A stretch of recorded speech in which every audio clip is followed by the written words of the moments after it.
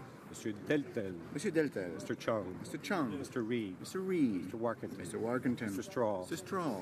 Ms. Harder. Ms. Harder. Mrs. Vecchio. Mrs. Vecchio. Mrs. Wong. Mrs. Wong. Mr. Abul Taif. Mr. Abul Taif. Ms. Gladue. Ms. Gladue. Mr. McColman. Mr. McColman. Mr. Warwa. Mr. Warwa. Mr. Sopak. Mr. Sopak. Mr. Sorensen. Mr. Sorensen. Mr. Brown. Mr. Brown. Mr. Richards. Mr. Richards. Mr. Carey. Mr. Carey. Mr. Lukitsky. Mr. Lukitsky. Mr. Nader. Mr. Nader. Mr. Sweet. Mr. Sweet. Mr. Anderson. Mr. Anderson. Mr. Soroya. Mr. Soroya. Madame Boucher. Madame Boucher. Mr. Trost. Mr. Trost. Mrs. Gallant. Mrs. Gallant. Mr. Falk. Mr. Falk. Mr. Généreux. Mr. Généreux. Mr. Gould. Mr. Gould. Mr. Shipley. Mr. Shipley. Mr. Van Kesteren. Van Kesteren. Mr. Lake. Mr. Lake. Ms. Leach. Ms. Leach. Mr. Jennis. Mr. Jennis. Mr. Lobb. Mr. Lobb. Mr. Dreeshen. Mr. Dreeshen. Mr. McGuire. Mr. McGuire. Mr. Clark. Monsieur Clark. Mr. Godin. Mr. Godin. Mr. Arnold. Mr. Arnold. Mr. Stanton. Mr. Mr. Stanton. Lauzon, Stormont, Dundas, South Glengarry. Monsieur Lauzon, Stormont, Dundas, South Glengarry. Mr. McKenzie. Mackenzie. Mr. Yurdega. Mr. Yordega. Mr. Glinsky. Mr. Glinsky. Mr. Diot. Mr. Diot. Mr. Calkins. Mr. Calkins. Mr. Leipert. Mr. Leipert. Mr. Schmale. Mr. Schmale. Mr. Macaulay, Edmonton West. Mr. Macaulay, Edmonton West. Mr. Shields. Mr. Shields. Mr. Vierson. Mr. Vierson. Mr. Waugh. Mr. Waugh. Mr. Mott. Mr. Mott. Mr. Weber.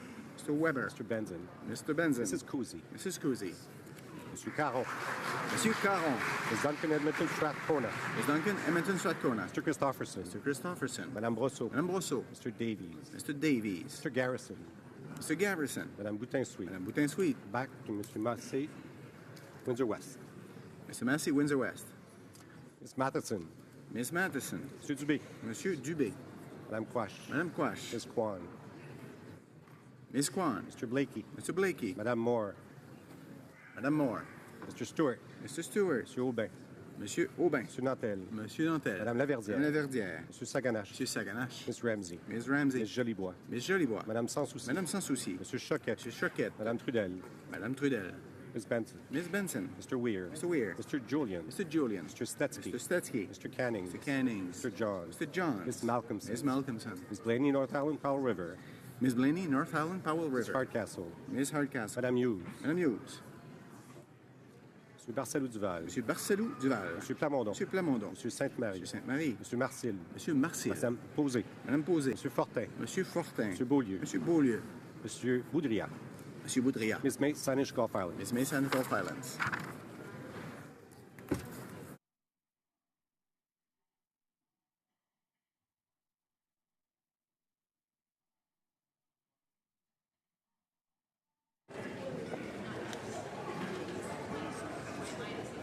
Yeas pour 160, 160. Nays contre 115, 115. Je déclare I declare the motion carried. Ordre du jour. Orders of the day. Mr. Speaker, I move, seconded by the Minister of Transport, that in relation to Bill C-48, an act respecting the regulation of vessels that transport crude oil or persistent oil to or from ports or marine installations located along British Columbia's north coast, not more than one further sitting day shall be allotted to the consideration at second reading stage of the bill. And that 15 minutes before the expiry of the time provided for government orders on the day allotted to the consideration at second reading stage of the said bill, any proceedings before the House shall be interrupted if required for the purpose of this order, and in turn every question necessary for the disposal of the said stage of the bill shall be put forthwith and successively without further debate or amendment. Thank you, Mr. Speaker. Hear, hear.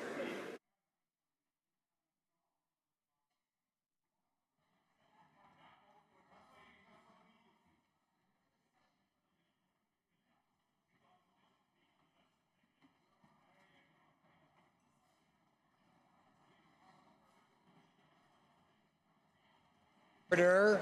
Order. Ms. Chager, seconded by Mr. Monod, moves.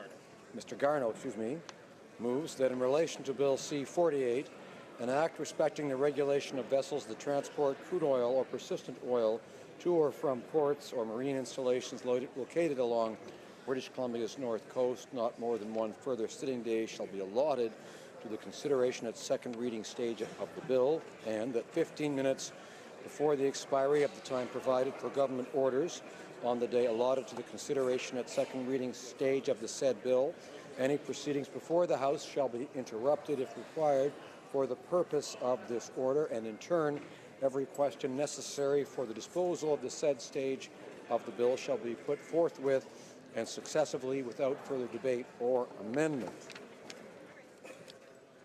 Pursuant to Standing Order 67.1, there will now be a 30-minute question period. I invite honourable members who wish to ask questions to rise in their places so the chair has some idea of the number of members who wish to participate in this question period. It's a large number. The Honourable Opposition House Leader. Hear, hear. Thank you very much, Mr. Speaker. Well, to say I'm disappointed, and actually I'm on the verge. We are offended at this from the government.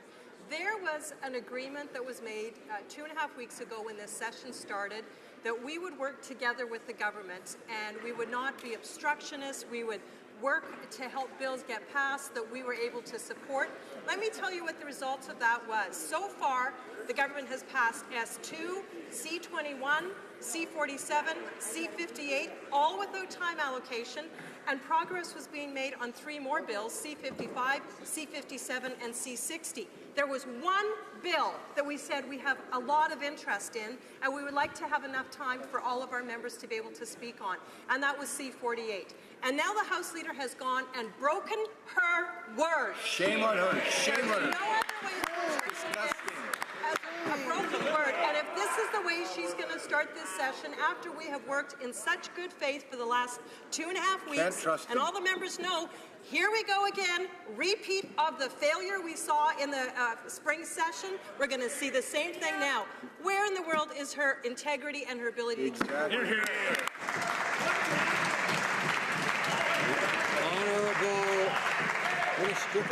Minister of Transport. Well, thank you, Mr. Speaker. And of course, I know that my honourable colleague realizes that this is an extremely important bill.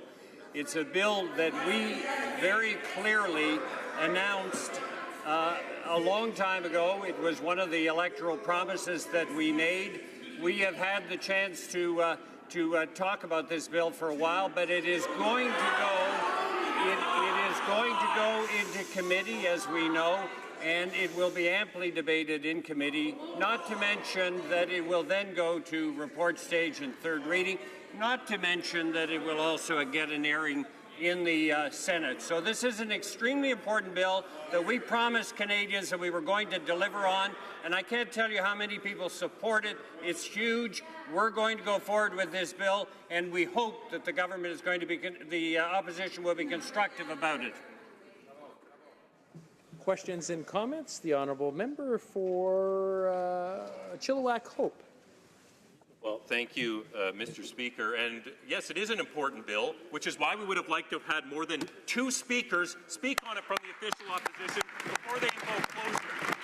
Perhaps you shouldn't be surprised, Mr. Speaker. This was telegraphed from the House Leader and from this government that they were going to time allocate whether or not we agreed with them or not. And this is an important bill, the Minister of Transport just said. Yeah. And we'll hear from them somewhere else, not in this House of Commons. This is, once again, this government wants an audience, not an opposition. They are violating the rights of this place, Mr. Speaker. 2 speakers on a half day that they got. We agreed with them to give a half day when the Governor General was sworn in. They took advantage of that. They took advantage of our good faith and are abusing the process to shut down the opposition after 2 votes. Is the minister really proud of shutting down the debate after 2 opposition speakers have had an opportunity? The Honourable Minister of Transport. Mr. Speaker, I am very proud of this bill. That is something that I'll tell you right now. And I promise I'll only mention it once, but I remember I'm very interested in hearing both the question and the answer, so I would remind the honourable members, I know it's nice to get all excited about it, but I'd like to hear what's being asked and answered. The Honourable Minister of Transport. Yes, I'm very proud of this bill, and I want to assure my colleague that the debate is going to continue because there are many more stages in the House of Commons as well as in the Senate where this will go. And I'll only say it once. but I remember keeping account of the over 100 time allocations that this government, this opposition did when they were the government just a little while ago. Questions and comments. The honourable member for Nanaimo Ladysmith. Thank you, Mr. Speaker. I had a speaking spot on this bill this afternoon. It looks like it's not going to happen now. Very disappointing. There's been a lot of community pressure for a ban along these lines, brought forward by some of my own colleagues in previous parliaments. But there are a lot of questions that we still have to ask about this bill, and for example, the minister is given too much arbitrary power to exempt vessels from the ban and to determine what kind of fuels are included or excluded. We hear that there's not enough consultation with First Nations. It does nothing to prevent the kind of spills like we saw on the North Coast from the Nathan E. Stewart, calamitous for shellfish industry and maritime jobs for the health-sucked people. So my question through to you is if the government is so proud of this bill and so sure that it's ready to go, why not give the opposition and the progressive opposition the ability to ask questions and offer our ideas now in this House where everybody can see our work? The Honourable Minister of Transport. Well, I thank my colleague for her comments. We, of course, have very specifically said that the ministerial power would only be used in extreme emergencies for the public good, in cases where there was a dire emergency and there had to be a need to refuel a certain community along the northern coast of British Columbia. As for the list of oils that are on the list, the persistent oils, we gave that a great deal of thought before we came up with that. The ones that are on the persistent oil list are those that take a long period to break up and can potentially cause the greatest amount of damage to the ecosystems, the bird life, the mammals, the shoreline. Those are things that we gave a great deal of thought to. We excluded naphtha, jet gas, propane, LNG, gasoline. We gave it a huge amount of thought, and we've already talked about it, so I'm not quite sure what my colleague is really asking the same question again for. Questions and comments? The honourable member for Grand Prairie Mackenzie. Mr. Speaker, the minister says he's proud of this bill. Is he proud to shut down the democratic process in this House? There are members from all parties that are elected by their constituents to bring their perspectives, people from our constituencies, their perspectives to this House. We have 96 members in this caucus. In our caucus, I'm proud of each and every one of them. Many of them have different perspectives. They come from different communities, and they will be impacted differently by this bill. The minister is suggesting that we should be happy if 5 of our members ever have a chance to speak on this bill. 2 in the House of Commons and 3 at committee. That would be the full complement of Conservative representation that would be brought to this process on this bill. 5 members. We have members from Calgary. We have members from British Columbia. We have members from Saskatchewan. We have members from across this country that have a right to be heard on this bill. Their constituents demand that they be heard on this bill, and this minister is shutting down the rights of these members, but more importantly, he's shutting down the voices of Canadians. Is the minister proud of shutting down the voice of Canadians who are concerned about this bill? The Honourable Minister of Transport. Mr. Speaker, I have to say I find this incredibly rich. I remember over 100 occasions when time allocation was used by this opposition when they were in the government. And to hear that kind of a speech right now of manufactured outrage is frankly a little bit too much. Questions and comments. The honourable member for Vancouver Kingsway. Thank you, Mr. Speaker. Well, 2 thoughts come to mind. First, I do have to second the comment that was just been made by the government side, where the Conservatives, when they were in government, imposed time allocation, closure and debate over 100 times in this place and had no respect for the rights of parliamentarians to have their say on bills. But on the other hand, as we learned in grade 4, 2 wrongs don't make a right. And this government here, Liberal government, that's not an excuse for this government, this Liberal government, to now impose closure and take away the rights of people on this side of the House to have their say. I also had a speaking spot today. I come from Vancouver, a coastal city where the concerns about tankers on the coast are very much of importance to our constituents, and now I've been robbed of my ability to raise the voice of the people of Vancouver Kingsway in this House because the Liberal government is imposing time allocation and taking away our right to represent our constituents in this House. It was wrong when the Conservatives did it. It's wrong when the Liberals are doing it now, and that's why we need a new Democrat government in 2019 to finally bring back respect for democracy in this chamber and across this country, Mr. Speaker. The Honourable Minister of Transport. Well, I thank my colleague for his impassioned comments on this, but I do want to reassure him that there are still many stages left before this bill leaves the House of Commons and goes to the Senate. So I am optimistic that he will have the opportunity to express himself during the course of the different stages of this legislation going through the House of Commons. Questions and comments? Questions et commentaires. The Honourable Member for Lethbridge. Mr. Speaker. Mr. Speaker, what just happened in this House is the Liberals actually made the decision to shut down debate. They moved time allocation on a bill that is very, very important with regards to the energy sector. And it was a bill that myself and many of my colleagues were really hoping to have the opportunity to speak to. Now, what's important to note here, Mr. Speaker, is the fact that my colleagues and I actually don't represent ourselves. We don't. I think the Liberals sometimes forget that they're actually here on behalf of those who elected them to be here, to be a voice on behalf of the Canadian people. On this side of the House, we haven't forgotten that. We were elected by our constituents to be a voice on their behalf in this place.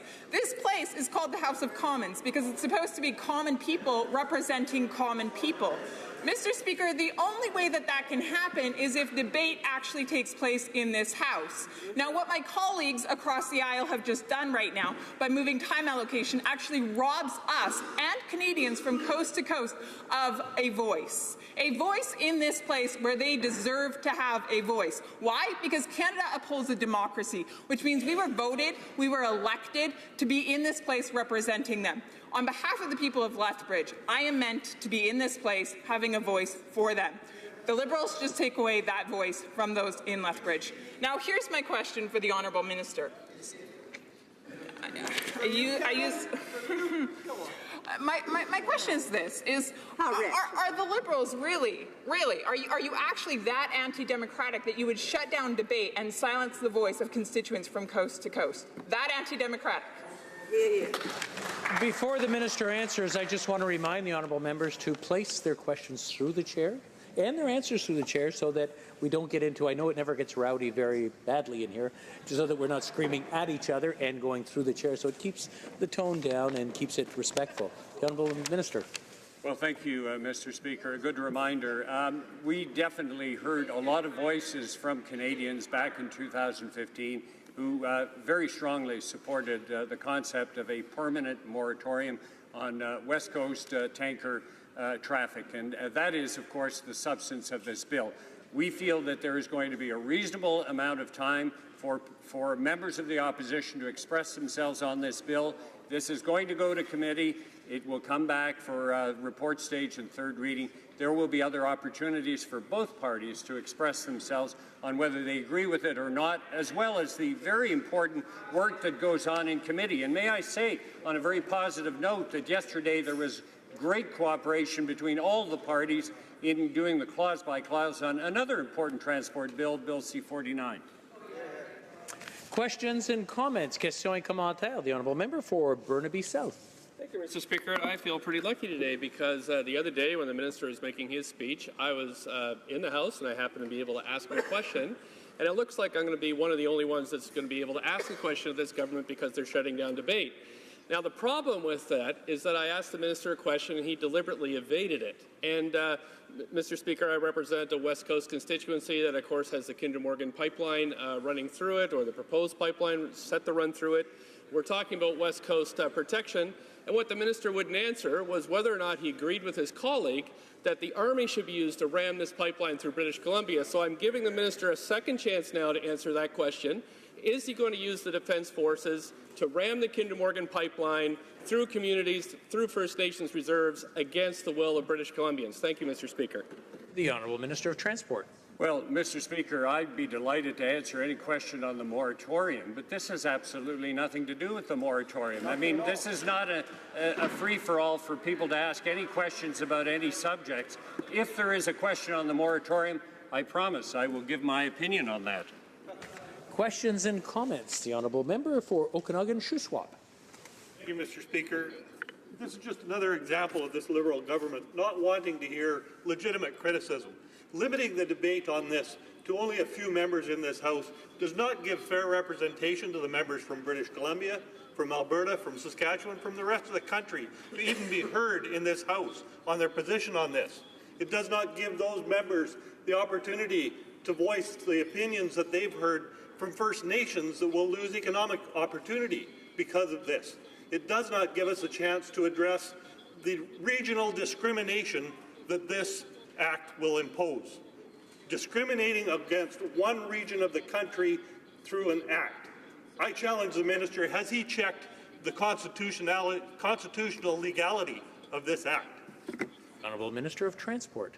Well, Mr. Speaker, I'm interested in that comment about regional discrimination. If we're talking about between adjacent provinces, I think that our record shows very clearly that unlike the previous government, who was in power during 10 years, we have done a great deal to promote and to allow the possibility of pipelines and the industry in Alberta, something that the previous government was clearly unable to do. That I won't call that discrimination, but it certainly was a failure on their part.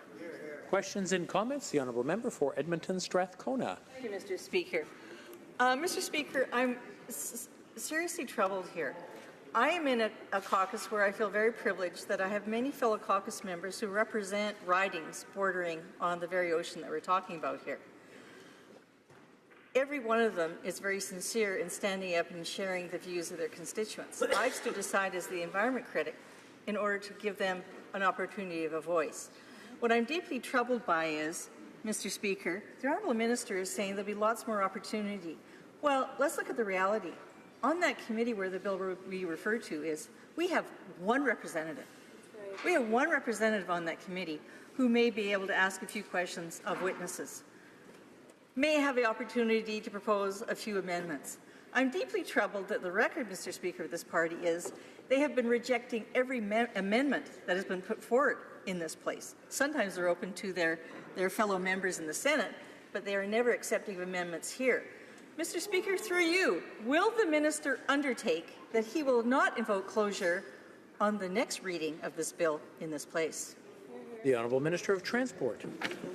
Well, Mr. Speaker, I listened carefully to my colleague, and I remember when I was the single member on a number of committees for 4 years in the previous government, so I understand what she is talking about, but I nevertheless had the opportunity to voice my concerns, and as will others as it goes through the House of Commons. This is a multi-stage process of debate.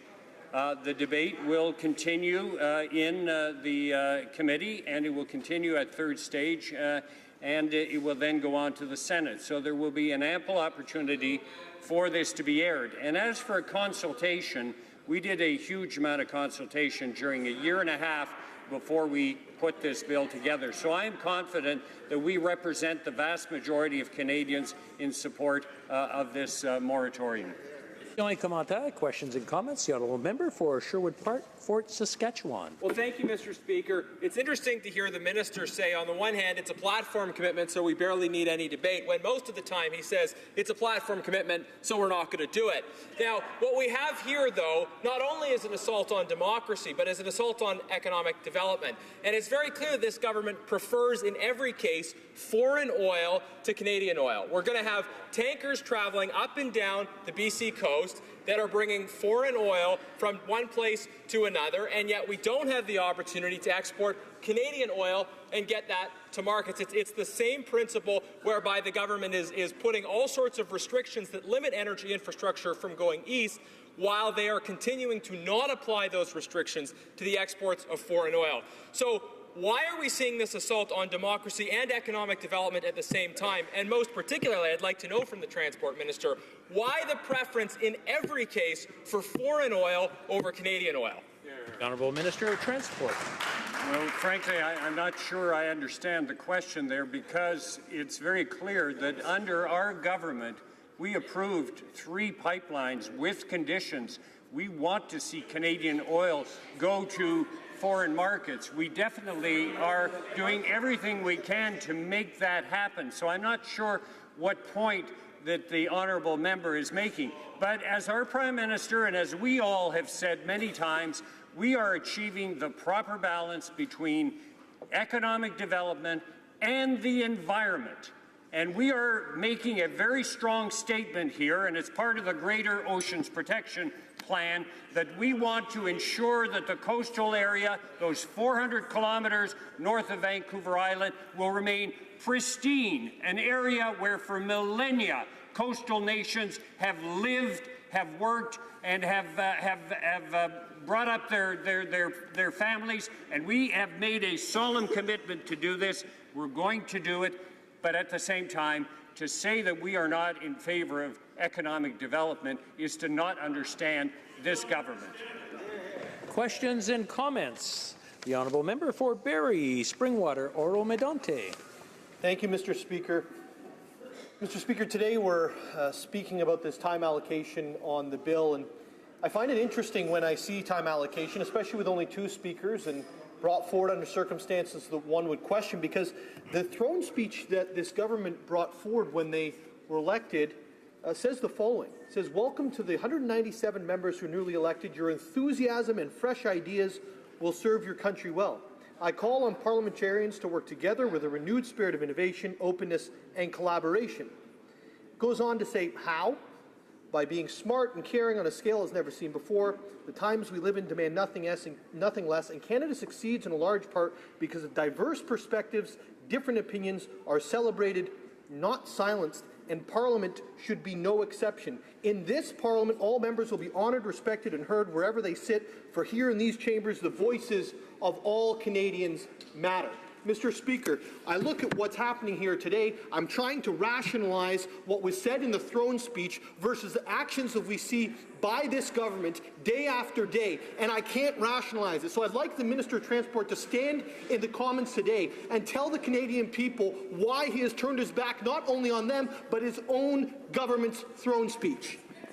The Honourable Minister of Transport. Mr. Speaker, we have allowed over the course of the past 2 years ample amounts of time for debate.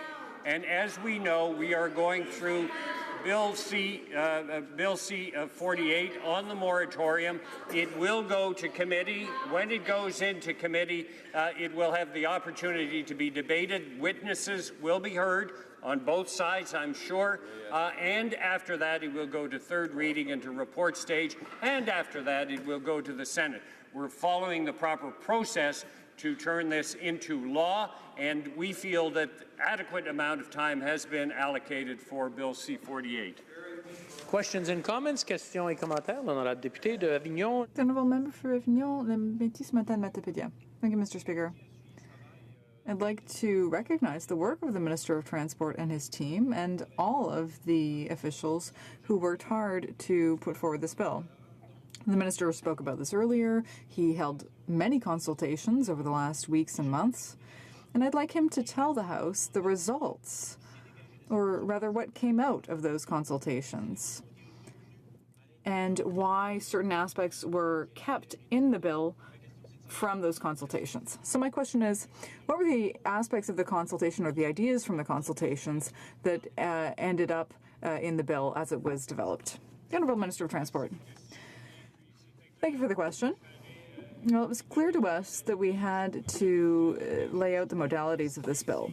One of the things we had to decide on was, when we're discussing a moratorium on oil tankers, which products would be allowed to be transported in those tankers. We looked at science and the environment, and that was what we kept in mind. We also had vast consultations because there are remote communities on the northern coast of British Columbia who depend on refueling. So we had to set a limit of how much could be transported by these tankers so that those areas could be refueled.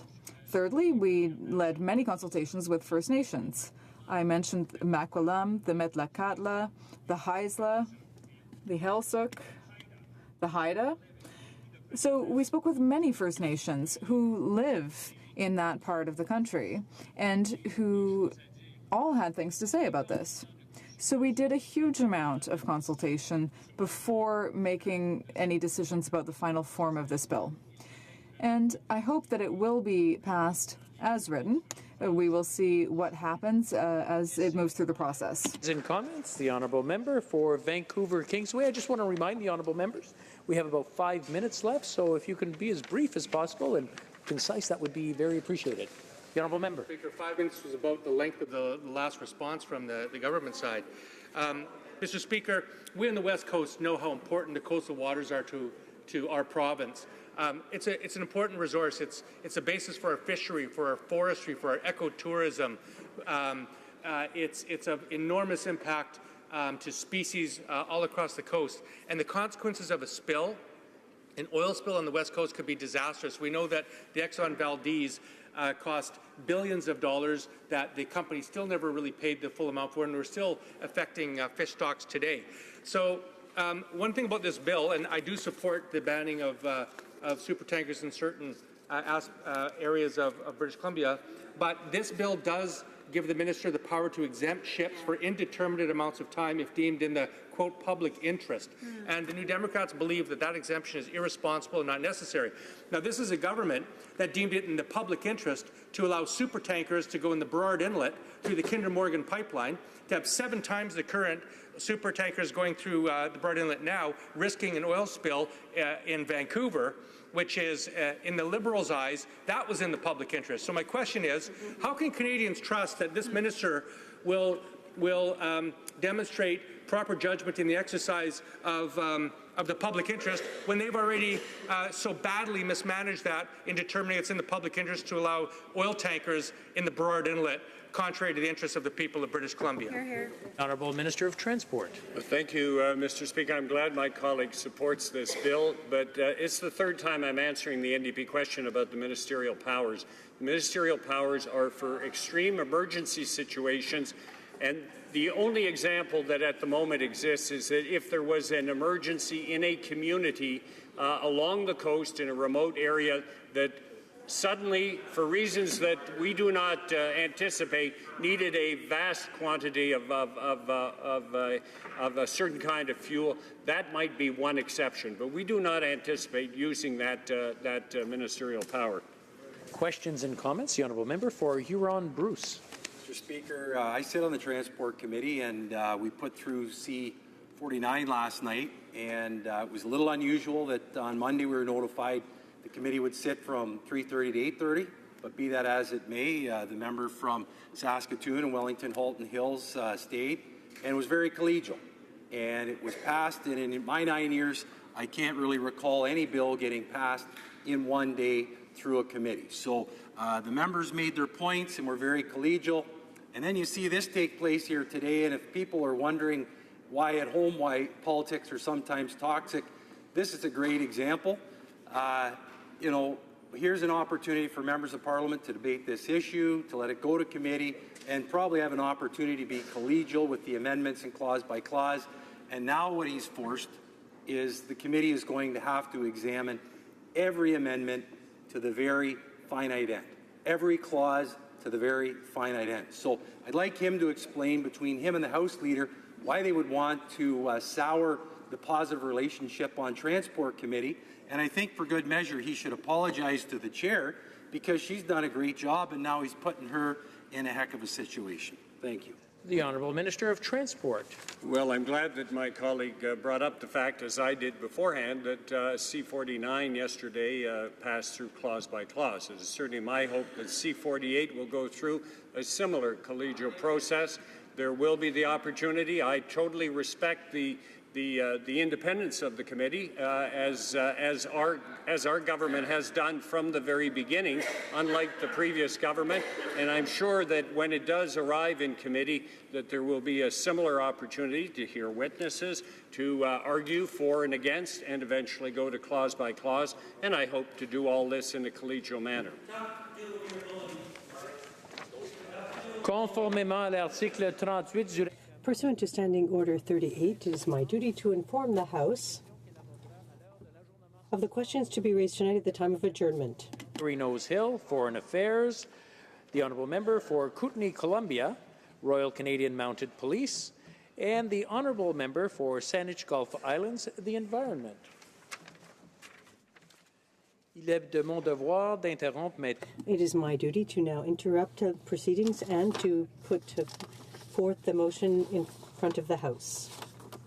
By Mr. Garneau, moved that in relation to Bill C-48, an act respecting the regulations of vessels that transport crude oil or persistent oil to or from ports or marine installations located along British Columbia's north coast, not more than one further sitting day shall be allotted to the consideration at second reading stage of the said bill.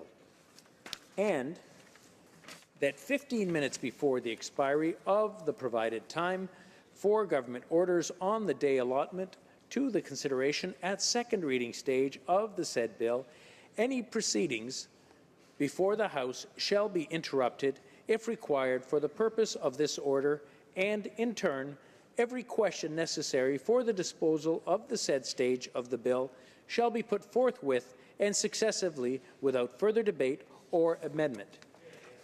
Is it the pleasure of the House to adopt the motion? All those in favour, please say yea. Yay! All those opposed, please say nay. Nay! In my opinion, the yeas have it.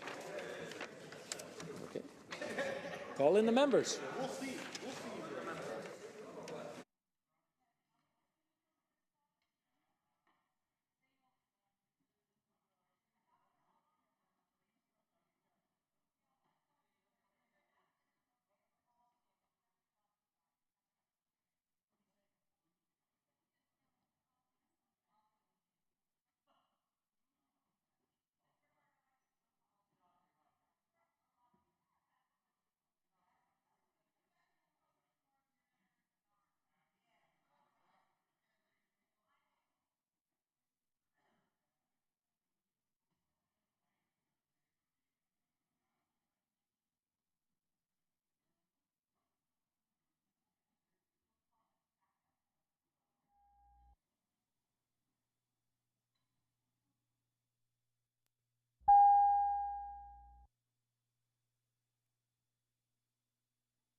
Pressure's on there, James.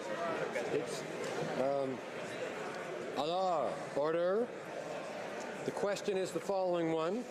Ms. Chager, seconded by Mr. Garneau, moved that in relation to Bill C-48, an act respecting the regulation of vessels that transport crude oil or persistent oil to or from ports or marine installations located along British Columbia's. Shall I dispense? Okay. All those in favor of the motion will please rise. Monsieur Trudeau. Monsieur Trudeau. Mr. Hare. Mr. Hare. Mr. O'Regan. Mr. O'Regan. Mr. Sajan. Mr. Sajan. Ms. Petitpas-Taylor. Ms. Petitpas-Taylor. Mr. Goodale. Mr. Goodale. Madame Joly. Madame Joly. Mr. Champagne. Mr. Champagne. Ms. Freeland. Ms. Freeland. Ms. Chager. Ms. Chager. Ms. Qualtrough. Ms. Qualtrough. Mr. Bryson. Mr. Bryson. Ms. Wilson-Raybould. Ms. Wilson-Raybould. Madame Le Boutillier. Madame Le Boutillier. Madame Bibeau. Madame Bibeau. Mr. Hussain. Mr. Hussain. Ms. McKenna. Ms. McKenna. Ms. Haidu. Ms. Haidu. Ms. Bennett. Ms. Bennett. Mrs. Philpott. Mrs. Philpott. Ms. Mahaicha. Ms. Mahaicha. Mr. Casey Cumberland-Colchester. Mr. Casey Cumberland-Colchester. Mr. McKay. Mr. McKay. Mr. Nault. Mr. Nault. Ms. Gros. Ms. Gros. Monsieur Lauzon-Jeantet-La Petite Nation. Monsieur Lauzon-Jeantet-La Petite Nation. Mrs. Romanado. Mrs. Romanado. Mr. Blair. Mr. Blair. Mr. Holland. Mr. Holland. Casey Charlottetown. Mr. Casey Charlottetown. Mr. Leslie. Mr. Leslie. Ms. Gould. Ms. Gould. Mr. Carr. Mr. Carr. Ms. Monsef. Ms. Monsef. Mr. Rodriguez. Mr. Rodriguez. Mr. Sohi. Mr. Sohi. Mr. Garneau. Mr. Garneau. Ms. Duncan Etobicoke-North. Ms. Duncan Etobicoke-North. Mr. Duclos. Mr. Duclos. Ms. Murray. Ms. Murray. Ms. Cara. Ms. Cara. Ms. César-Chavannes. Ms. César-Chavannes. Monsieur Cormier. Monsieur Cormier. Monsieur Lametti. Monsieur Lametti. Mr. Cosner. Mr. Cosner. Ms. Jones. Ms. Jones. Mr. Rusnak. Mr. Rusnak. Mr. Eiking. Mr. Eiking. Mr. Bagnall. Mr. Bagnall. Mr. Paradis. Mr. Paradis. Mr. McGinty. Mr. McGinty. Mr. Scarpaleggia. Mr. Scarpaleggia. Ms. Ratanzi. Ms. Ratanzi. Mr. Chiefke. Mr. Chiefke. Mr. Verani. Mr. Verani. Ms. Goldsmith-Jones. Ms. Goldsmith-Jones. Mr. Fillmore. Mr. Fillmore. Mr. Algabra. Mr. Algabra. Mr. DeCourcy. Mr. DeCourcy. Mr. Beach. Mr. Beach. Ms. Rudd. Ms. Rudd. Mr. Duguid. Mr. Duguid. Mr. Miller-Ville-Marie, le Sud-Ouest et les Sœurs. Mr. Miller-Ville-Marie, le Sud-Ouest et les Sœurs. Mr. Lamoureux. Mr. Lamoureux. Mr. McKinnon-Gatineau. Mr. McKinnon-Gatineau. Mrs. McCrimmon. Mrs. McCrimmon. Mr. Lightbound. Mr. Lightbound. Mr. Vaughn. Mr. Vaughn. Mr. Mendicino. Mr. Mendicino. Mr. Poisson. Mr. Poisson. Mrs. Lockhart. Mrs. Lockhart. Mr. Dhaliwal. Mr. Dhaliwal. Mr. Pesky-Salido. Mr. Pesky-Salido. Madame Mendez. Madame Mendez. Mr. Oliphant. Mr. Oliphant. Mr. Dubourg. Monsieur Dubourg. Mr. Aldag. Mr. Aldag. Mr. Amos. Mr. Amos. Mr. Ananda Sangari. Mr. Ananda Sangari. Mr. Arsenault. Mr. Arsenault. Mr. Ayoub. Mr. Ayoub. Mr. Aria. Mr. Aria. Mr. Badaway. Mr. Badaway. Mr. Bailiff. Bailiff. Mr. Boissonneau. Mr. Boissonneau. Mr. Bossio. Bossio. Mr. Bettina. Bettina. Mr. Breton. Breton. Mr. Chen. Mr. Chen. Mr. Bruson. Mr. Bruson. Ms. DeMar. Ms. DeMar. Ms. Dillon. Ms. Dillon. Mr. Diorio. Mr. Diorio. Mr. Biddle. Mr. Biddle. Ms. Tassi. Ms. Tassi. Mr. Drouin. Mr. Drouin. Ms. Zerowitz. Ms. Zerowitz. Mr. Assassi. Mr. Assassi. Mr. Elkouri. Mr. Elkouri. Mr. Ellis. Mr. Ellis. Mr. Ayolfson. Mr. Ayolfson. Mr. Finnegan. Mr. Finnegan. Mr. Fisher. Mr. Fisher. Mr. Fonseca. Mr. Fonseca. Mr. Fragiscados. Mr. Fragiscados. Mr. Fraser West Nova. Mr. Fraser West Nova. Mr. Fraser Central Nova. Mr. Fraser Central Nova. Mr. Fuhrer. Mr. Fuhrer. Mr. Garretson. Mr. Garretson. Mr. Graham. Mr. Graham. Mr. Greywall. Mr. Greywall. Mr. Hardy. Mr. Hardy. Mr. Harvey. Mr. Harvey. Mr. Housefather. Mr. Housefather. Ms. Hutchings. Ms. Hutchings.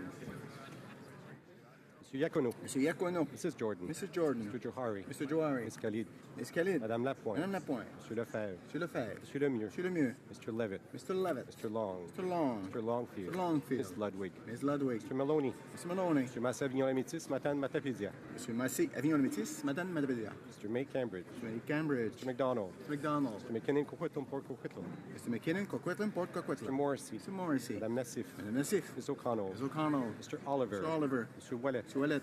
Mr. Peterson. Mr. Peterson. Mr. Picard. Mr. Picard. Mr. Robillard. Mr. Robillard. Mr. Rumi. Mr. Rumi. Ms. Sahota. Ms. Sahota. Mr. Saini. Mr. Saini. Mr. Sanson. Monsieur Sanson. Mr. Sanga. Mr. Sanga. Mrs. Schultz. Mrs. Schultz. Madame Shanahan. Madame Shanahan. Mr. Sheehan. Mr. Sheehan. Mr. Sidhu Mission Masquerade Fraser Canyon. Mr. Sidhu Mission Masquerade Fraser Canyon. Mr. Sidhu Brampton South. Mr. Sidhu Brampton South. Mr. Secan. Mr. Secan. Mr. Spangeman. Mr. Spangeman. Mr. Tabera. Mr. Tabera. Mr. Tan. Mr. Tan. Mr. Vandal. Mr. Vandal. Ms. Vandenbell. Ms. Vandenbell. Madame Fortier. Madame Fortier. Ms. Lambropoulos. Madame Lambropoulos. Mr. Rota. Mr. Rota. Ms. Ing. Ms. Ing. Mr. Tutu. Mr. Tutu. All those opposed to the motion will please rise. Ms. Bergen. Ms. Bergen. Mr. Nicholson. Mr. Nicholson. Ms. Finley. Ms. Finley. Mr. Blaney-Bellechasse, les Chemins Lévis. Mr. Blaney-Bellechasse, les Chemins Lévis. Mr. Allison. Mr. Allison. Mr. Bazan. Mr. Bazan. Ms. Rampel. Ms. Rampel. Mr. O'Toole. Mr. O'Toole. Ms. Rake. Ms. Rate. Mr. Poiliev. Mr. Poiliev. Mr. Fass. Mr. Fass. Mr. Bernier. Mr. Bernier. Mrs. McLeod, Kamloops, Thompson, Caribou. Ms. McLeod, Kamloops, Thompson, Caribou. Mrs. Bois. Mrs. Blott. Mr. Van Loan. Mr. Van Loan. Mr. Nuttall. Mr. Nuttall. Mr. Deltel. Mr. Deltel. Mr. Chung. Mr. Chung. Mr. Reed. Mr. Reed. Mr. Warkington. Mr. Warkington. Mr. Straw. Mr. Straw. Ms. Harder. Ms. Harder. Mrs. Vecchio. Mrs. Vecchio. Mrs. Wong. Mrs. Wong. Mr. Abouteif. Mr. Abouteif. Ms. Gladue. Ms. Gladue. Mr. McColman. Mr. McColman. Mr. Warawa. Mr. Warawa. Mr. Sopa. Mr. Sopak. Mr. Sorensen. Mr. Sorensen. Mr. Brown. Mr. Brown. Mr. Richards. Mr. Richards. Mr. Carey. Mr. Carey. Mr. Lukiski. Mr. Lukivsky. Mr. Nader. Mr. Nader. Mr. Sweet. Mr. Sweet. Mr. Anderson. Mr. Anderson. Mr. Soroya. Mr. Soroya. Madame Boucher. Madame Boucher. Mr. Trost. Mr. Trost. Mrs. Gallant. Mrs. Gallant. Mr. Falk. Mr. Falk. Mr. Généreux. Mr. Généreux. Mr. Gould. Mr. Gould. Mr. Shipley. Mr. Shipley. Mr. Van Kesteren. Van Kesteren. Mr. Lake. Mr. Lake. Ms. Leach. Ms. Leach. Mr. Jennis. Mr. Jennis. Mr. Lobb. Mr. Lobb. Mr. Dreeshen. Mr. Dreeshen. Mr. McGuire. Mr. McGuire. Mr. Clark. Mr. Clark. Mr. Godin. Monsieur Godin. Mr. Arnold. Mr. Arnold. Mr. Stanton. Mr. Stanton. Mr. Lauzon, Stormont, Dundas, Sutton, Gary. Monsieur Lauzon, Stormont, Dundas, South Glengarry. Mr. McKenzie. McKenzie. Mr. Yurdega. Mr. Yurdega. Mr. Glinsky. Mr. Glinsky. Mr. Diot. Mr. Diot. Mr. Calkin. Mr. Calkins. Mr. Leipert. Mr. Leipert. Mr. Schmale. Mr. Schmale. Mr. McCauley, Edmonton West. Mr. Macaulay, Minton West. Mr. Shields. Mr. Shields. Mr. Vierson. Mr. Vierson. Mr. Waugh. Mr. Waugh. Mr. Motts. Mr. Motts. Mr. Weber. Mr. Weber. Mr. Benson. Mr. Benson. Mrs. Cousy. Mrs. Cousy. Mr. Caron. Monsieur Caron. Mr. Rankin. Mr. Rankin. Ms. Duncan, Edmonton Strathcona. Ms. Duncan, Edmonton Strathcona. Mr. Christopherson. Mr. Christopherson. Madame Brosseau. Madame Brosseau. Mr. Davies. Mr. Davies. Mr. Massey, Windsor West. Mr. Massey, Windsor West. Mr. Garrison. Mr. Garrison. Madame Boutin-Sweet. Madame Boutin-Sweet. Ms. Matheson. Ms. Matheson. Mr. Dubé. Monsieur Dubé. Madame Quash. Madame Quash. Ms. Kwan. Ms. Kwan. Mr. Blakey. Mr. Blakey. Madame Moore. Madame Moore. Mr. Stewart. Mr. Stewart. Mr. Aubin. Monsieur Aubin. Mr. Nantel. Monsieur Nantel. Madame Laverdière. Madame Laverdière. Mr. Saganache. Monsieur Saganache. Ms. Ramsey. Ms. Ramsey. Ms. Jolibois. Ms. Jolibois. Madame Sans Souci. Madame Sans Souci. Mr. Choquette. Monsieur Choquette. Madame Trudel. Madame Trudel. Ms. Benson. Miss Benson. Mr. Weir. Mr. Weir. Mr. Julian. Mr. Julian. Mr. Stetsky. Mr. Stetsky. Mr. Canning. Mr. Canning. Mr. John. Mr. John. Ms. Malcolmson. Ms. Malcolmson. Ms. Blaney, North Island, Powell River. Miss Blaney, North Island, Powell Ms. River. Hardcastle. Miss Hardcastle. Madame Hughes. Madame Hughes. Monsieur Barcelou Duval. Monsieur Barcelou Duval. Monsieur Plamondon. Monsieur Plamondon. Monsieur Sainte-Marie. Monsieur Sainte-Marie. Madame Posé. Madame Posé. Monsieur Fortin. Monsieur Fortin. Monsieur Beaulieu. Monsieur Beaulieu. Monsieur Boudria. Monsieur Baudrillard. Miss Saanich Gulf Island. Miss Missange Gulf Islands. Rising on a point of order. Mr. Speaker, there have been discussions. It's not on the vote. I'll get up after. Not time yet, eh?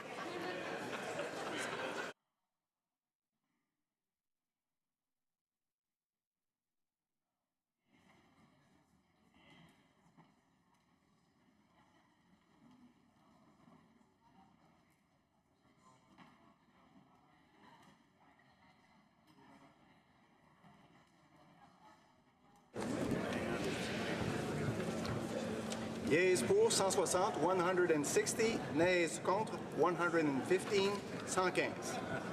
I declare the motion carried. Perhaps now the member for York Centre wishes to rise on a point of order. Point of order. Mr. Speaker, there have been discussions amongst all the parties, and I think if you will seek it, you will find unanimous consent for the following. That the order made on Tuesday, October 3rd, 2017, pursuant to Standing Order 93-1, respecting the deferral of the Recorder Division on the motion for the second reading of Bill S-232, an act respecting Canadian Jewish Heritage Month, be discharged and the motion be deemed adopted. The honourable member have the unanimous consent of the House to propose the motion. Agreed. The House has heard the terms of the motion. Is it the pleasure of the House to adopt the motion? Adopted.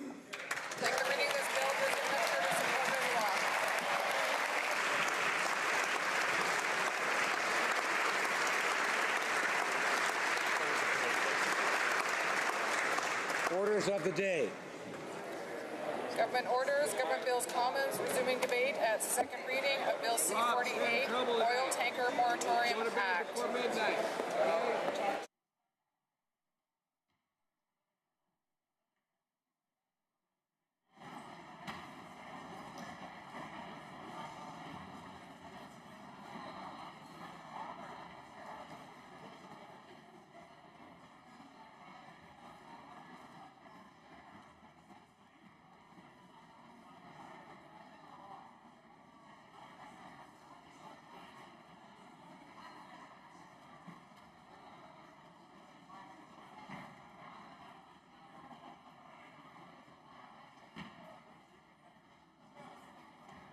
I would ask honourable colleagues to assist me by saying shh. I thank honourable colleagues, and those that wish to have conversations, I would encourage them to take them out into the lobbies or to other places where they can carry on with that. I wish to inform the House, because of the proceedings on the time allocation motion, government orders will be extended by 30 minutes.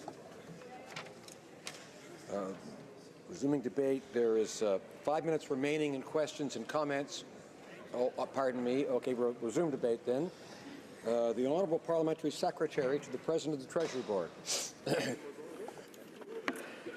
Well, thank you, Mr. Speaker, and I will be splitting my time with a member from Davenport. I am so pleased and proud to be part of today's debate on Bill C-48 and be discussing implementing an oil tanker moratorium on British Columbia's northern coast. Mr. Speaker, it's important to remember that with this bill, the Government of Canada is honouring its promise to Canadians. By formalizing this moratorium and improving marine safety, the government is delivering on its promise set out in the mandate letter from the Prime Minister to the Minister of Transport. And I want to start by thanking our Prime Minister for his commitment to this tanker moratorium on the Pacific North Coast, and to the Minister of Transport for taking the thoughtful approach that he's taken in consulting widely on this bill and delivering on this commitment. So this is one of those times when it's very, very satisfying to be a member of Parliament. I'm just going to interrupt the honourable member and remind everyone in the room or in the chamber that there is a presentation being made, someone speaking, and it's great to see everybody getting along and speaking, but it's making it very difficult for me to hear what the parliamentary secretary has to say. So I'll just remind everyone, I'm sure if they have a discussion, they'll take it outside the chamber, and meanwhile we can continue. The honourable parliamentary secretary. Thank you, Mr. Speaker. So this is an issue that I worked on as a core project in Vancouver Quadra from early 2009. And so I want to also acknowledge all of the constituents of Vancouver Quadra, the environmental groups, the communities, the Indigenous communities in British Columbia's coast who paid attention to the potential risks to our coast and supported the idea of banning crude oil tanker traffic, consistent with a policy moratorium that had been put in place in 1972 by a previous Prime Minister Trudeau. So I would like to share with the members a press release that I wrote after 2 years of work on this in February 2011. And I quote, "Yesterday, Vancouver Quadra Liberal MP Joyce Murray announced that her bill, the Member of Parliament for Vancouver Quadra announced that her bill C-606, a private member's bill to ban oil tanker traffic off of BC's North Coast, has been officially submitted to proceed to debate next month. We are now one step closer to a legislated oil tanker ban on BC's North Coast, the only way to protect our oceans, our communities, and our coastal economy from catastrophic oil spill," stated the MP. "If disaster were to strike our northern coastal waters, BC and Canada as a whole would never be the same." So Bill C-606 legislates a crude oil tanker ban in the dangerous inland waters around Haida Gwaii, known as Dixon Entrance, Hecate Strait, and Queen Charlotte Sound. The bill would not affect current deliveries of diesel and other oil products to local communities. So you can see, Mr. Speaker, that this work to protect that area of the coast has been going on for a long time. The press release continued to say, "We have witnessed the Gulf of Mexico and the Exxon Valdez oil spills. It's just not worth the risk," stated the MP for Vancouver Quadra. "In perfect conditions, industry considers 15% recovery of oil a success. But a recent report by Canada's Environment and Sustainable Development Commissioner raises serious doubts about government's ability to even respond to a spill." So, Just one moment. Okay, now that it's quiet, the honourable member can continue.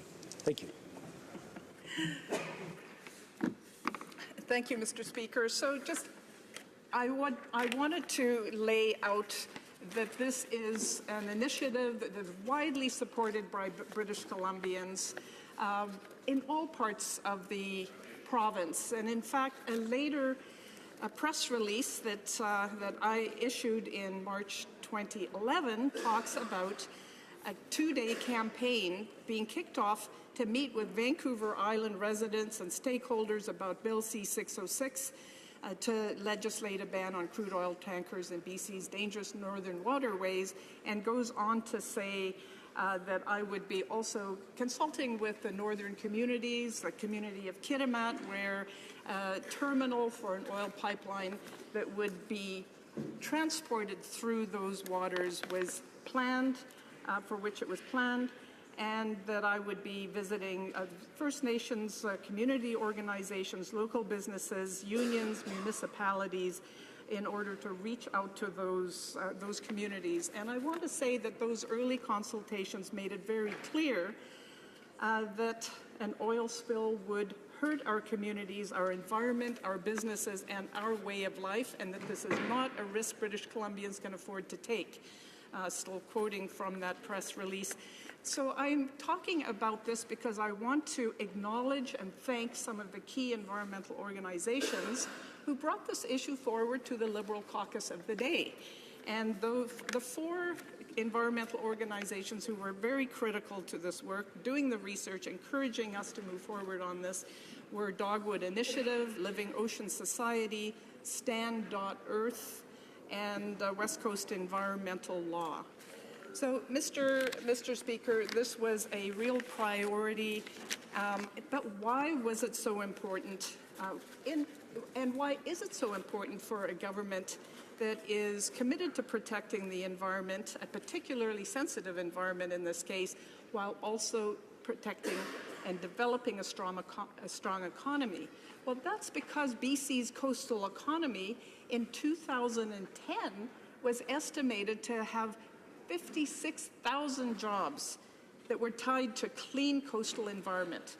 Jobs in fisheries and tourism, ecotourism, recreation, film and television among them. And, Mr. Speaker, it also is about a way of life for our coastal communities. Imagine being in Hartley Bay, a remote coastal community, as I have the privilege to be, and knowing that that community's supermarket really is their freezers where they go and harvest the shellfish, the abalone, the mussels and clams, the salmon, the halibut, and eat that seafood as they have for millennia throughout the year. So it's about a way of life as well as an economy and an environment.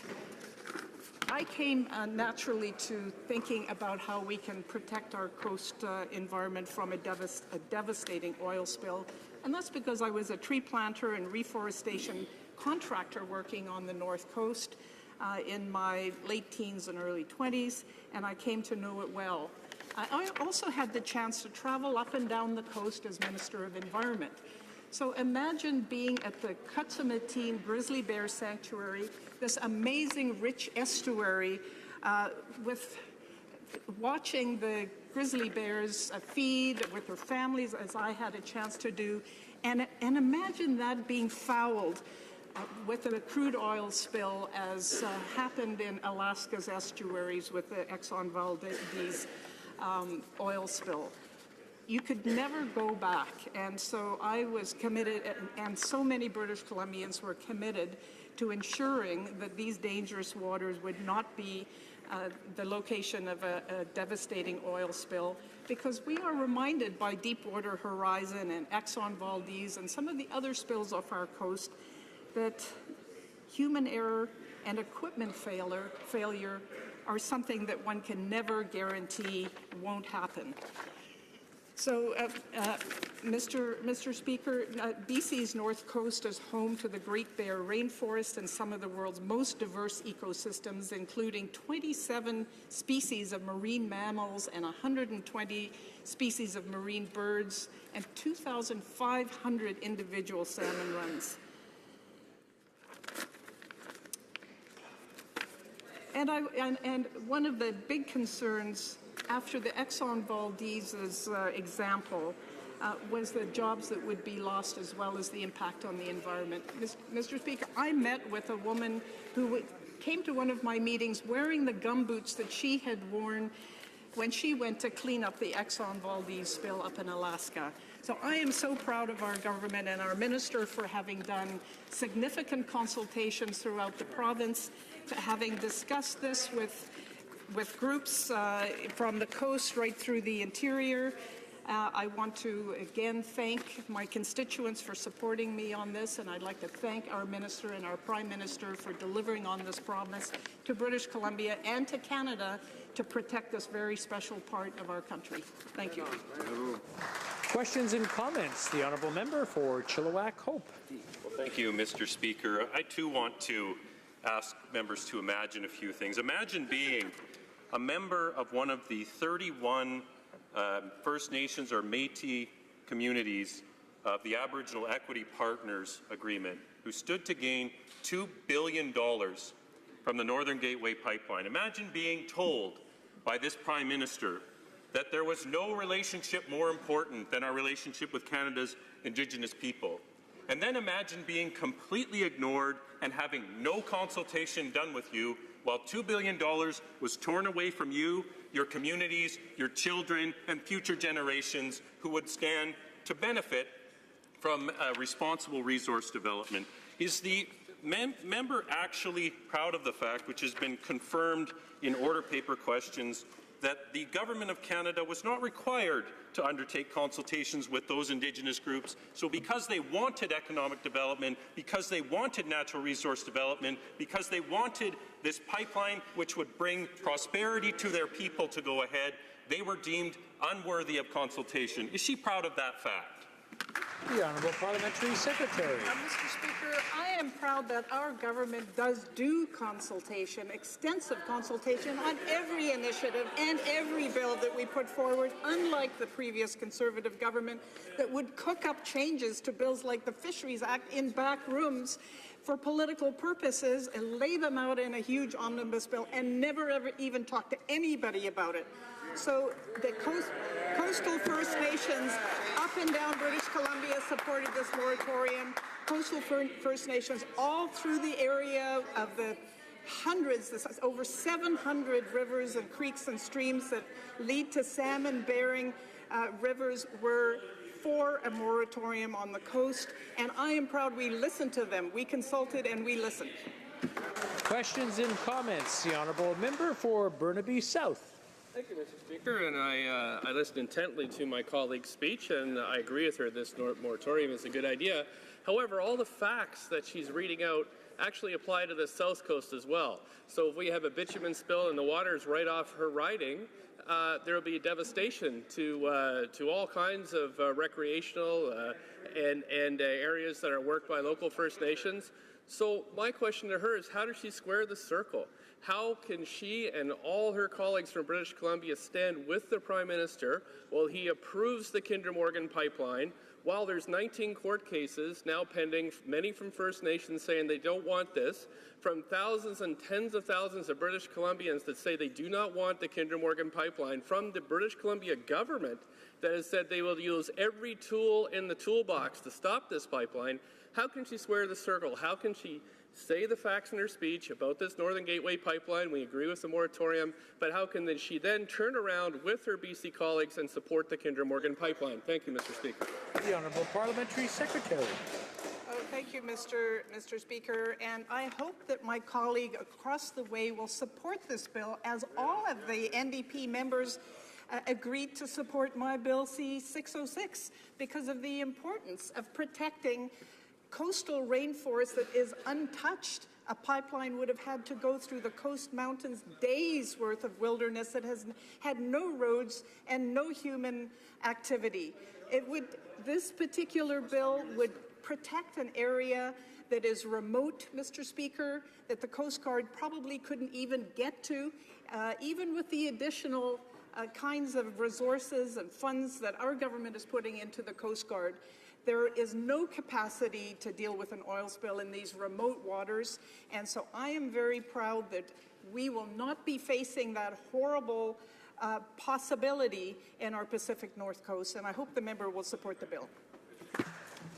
Resuming debate, the honourable member for Davenport. Thank you, Mr. Speaker. I'm proud to stand in the House on behalf of the residents of my riding of Davenport to support Bill C-48, the Oil Tanker Moratorium Act. The environment is very, very important for the riding of for the residents of the riding of Davenport, and so I want to stand and support this act. And just for their purposes and for anybody watching sort of ongoing and don't get a chance to watch this live, I just want to review very quickly what the Oil Tanker Moratorium Act does. So what it does is it formalizes a moratorium for oil tankers on British Columbia's north coast. It does three things. It will cover an area from the northern Alaska BC border down to the point on BC's mainland, adjacent to the northern tip of Vancouver Island, and it includes Haida Gwaii. So tanker traffic will not be allowed to go in and out of the ports in the northern part of BC. And this applies to all ships, Mr. Speaker, that are carrying 12,500 tons of crude oil, well, over 12,500 tons of crude oil or persistent oil as cargo within this area. And as well, this tanker moratorium will complement the existing voluntary tanker exclusion zone, which has been in place since 1985. And I know there's been a number of questions in the House to say, well, we have a voluntary moratorium. What does this Tanker Moratorium Act actually do? Well, what it does is it actually expands the current area. So it now enlarges the area. It now includes areas such as the Hecate Strait, the Dixon Entrance, and the Queen Charlotte Sound, also known as off the coast of Haida Gwaii. And the other thing it does is the voluntary moratorium only dealt with ships that were actually passing through the area. And now what this new act proposes to do is it includes all of the traffic that actually goes through the area. So very pleased with these two additional changes, very pleased that this act is going into place. And I know that this is a pristine part of northern British Columbia that for time immemorial we have wanted to protect, and First Nation groups, community groups along the coastline have been asking governments for many, many years for us to protect. And I'm very pleased we made that promise years ago that we would do so, and today we are moving forward in terms of pursuing this bill. The other thing I want to mention is that the Tanker Moratorium Act complements the $1.5 billion Comprehensive National Oceans Protection Plan. And that plan basically has four priority areas. The first is that the Government of Canada will create a world-leading marine safety system that improves responsible shipping and protects Canada's water. So when we talk about world-leading, we mean that the system will meet or exceed the best practices in the world. And this area focuses both on prevention and response measures. Second, the government will focus on the preservation and restoration of marine ecosystems and habitats, and this will be done using new tools and research, as well as measures to direct abandoned and derelict vessels and wrecks. The third priority is building and strengthening partnerships with Indigenous and coastal communities. The government is helping to build local capacity so that Indigenous groups play a meaningful role in emergency response and waterway management. And finally, the fourth part of our Oceans Protection Plan is that the government will ensure that Canada's marine safety system is built on a stronger evidence base, supported by science and local knowledge. So delighted that both of these are going into place. And I'll tell you, Mr. Speaker, I know that I started off by saying that the environment is very important for Davenport residents. Indeed it is. You know, I've always said to them that one of the key things that we promise as we promise to form government is that we are looking forward to developing our economy, but we want to do it in a sustainable way. And the Oceans Protection Plan and the Oil Tanker Moratorium Act are both part of that plan. So I think what I will do is now move to some of my more formal remarks. And I know in an earlier session there were some questions about government consultations, and indeed there's been extensive government consultations, and I do want to acknowledge the leadership of the member of Vancouver Quadra, who did such a wonderful job for years trying to advocate for this. I know there was a lot of consultations at that time. Very proud that we continue to engage in additional consultations, make sure that we reached out to as many groups as possible. We listened and incorporated it into the act that is before us today. So I'm very pleased and proud to be able to take part in today's discussions about implementing an oil tanker moratorium on British Columbia's northern coast. I'd like to take this opportunity to highlight the efforts made by the government and its partners to reach the decision to implement this moratorium. Mr. Speaker, it's important to remember that with this bill, the Government of Canada is honouring its commitments to Canadians. Formalizing this moratorium and improving marine safety are among the priorities set out in the mandate letter from the Prime Minister to the Minister of Transport. We believe it is essential to protect the environment, a particularly sensitive environment in this case, and that's referring to the area in northern BC, while also developing a strong economy. And it's just as important to note that the decision to impose this moratorium is the outcome of a vast consultation project. Mr. Speaker, our government is committed to pursuing its objectives in a spirit of renewed collaboration. We firmly believe that it is essential to maintain and enhance our relationships with the provincial, territorial, and municipal governments and with Indigenous groups in order to bring about concrete positive changes. We therefore undertook these consultations when the government first announced its intentions to adopt a legislative framework to formalize the moratorium. The first meetings were held in British Columbia, where the minister brought together representatives from non-governmental organizations dedicated to environmental protection, First Nations, and the representatives from industry, as well as local communities. Discussions were held right across the country, from Iqaluit, St. John's, Montreal, and Calgary, to name only a few locations. And it was important for us to bring together Canadians with differing opinions on the moratorium. The government took great care to include various stakeholders from different settings, namely the marine community, the oil and gas industry, environmental groups, provincial and municipal governments, Canadians from across the country, and of course, First Nations. In total, Transport Canada organized 16 roundtables and over 30 bilateral and multilateral meetings in order to involve Canadians in improving marine safety, which includes discussions about the moratorium on oil tankers, with the aim of extending the discussion further and enabling those who were unable to attend those meetings. Transport Canada set up a web portal. And indeed, Madam Speaker, many letters from Canadians were also forwarded to the department. Overall, nearly 5,000 users visited the online portal. Of them, 330 provided comments or submitted documents. Most of those comments were about the moratorium that is the subject here today. It is obvious that Canadians wanted to be heard. And I can assure you, Madam Speaker, that this was done. We not only listened closely to the concerns of our partners and Canadians about the matter, but we also took steps to meet their expectations. A number of stakeholders expressed concerns, for example, about the moratorium's potential impact on transporting supplies for the communities and industries on British Columbia's coast. Resupply is vital to their welfare. The communities and industries must be able to continue to receive shipments of petroleum products. Therefore, the government ensured that the proposed legislation would allow resupply to continue by setting a threshold of 12,500 metric tons of crude oil and persistent oil in the tanker's cargo spaces.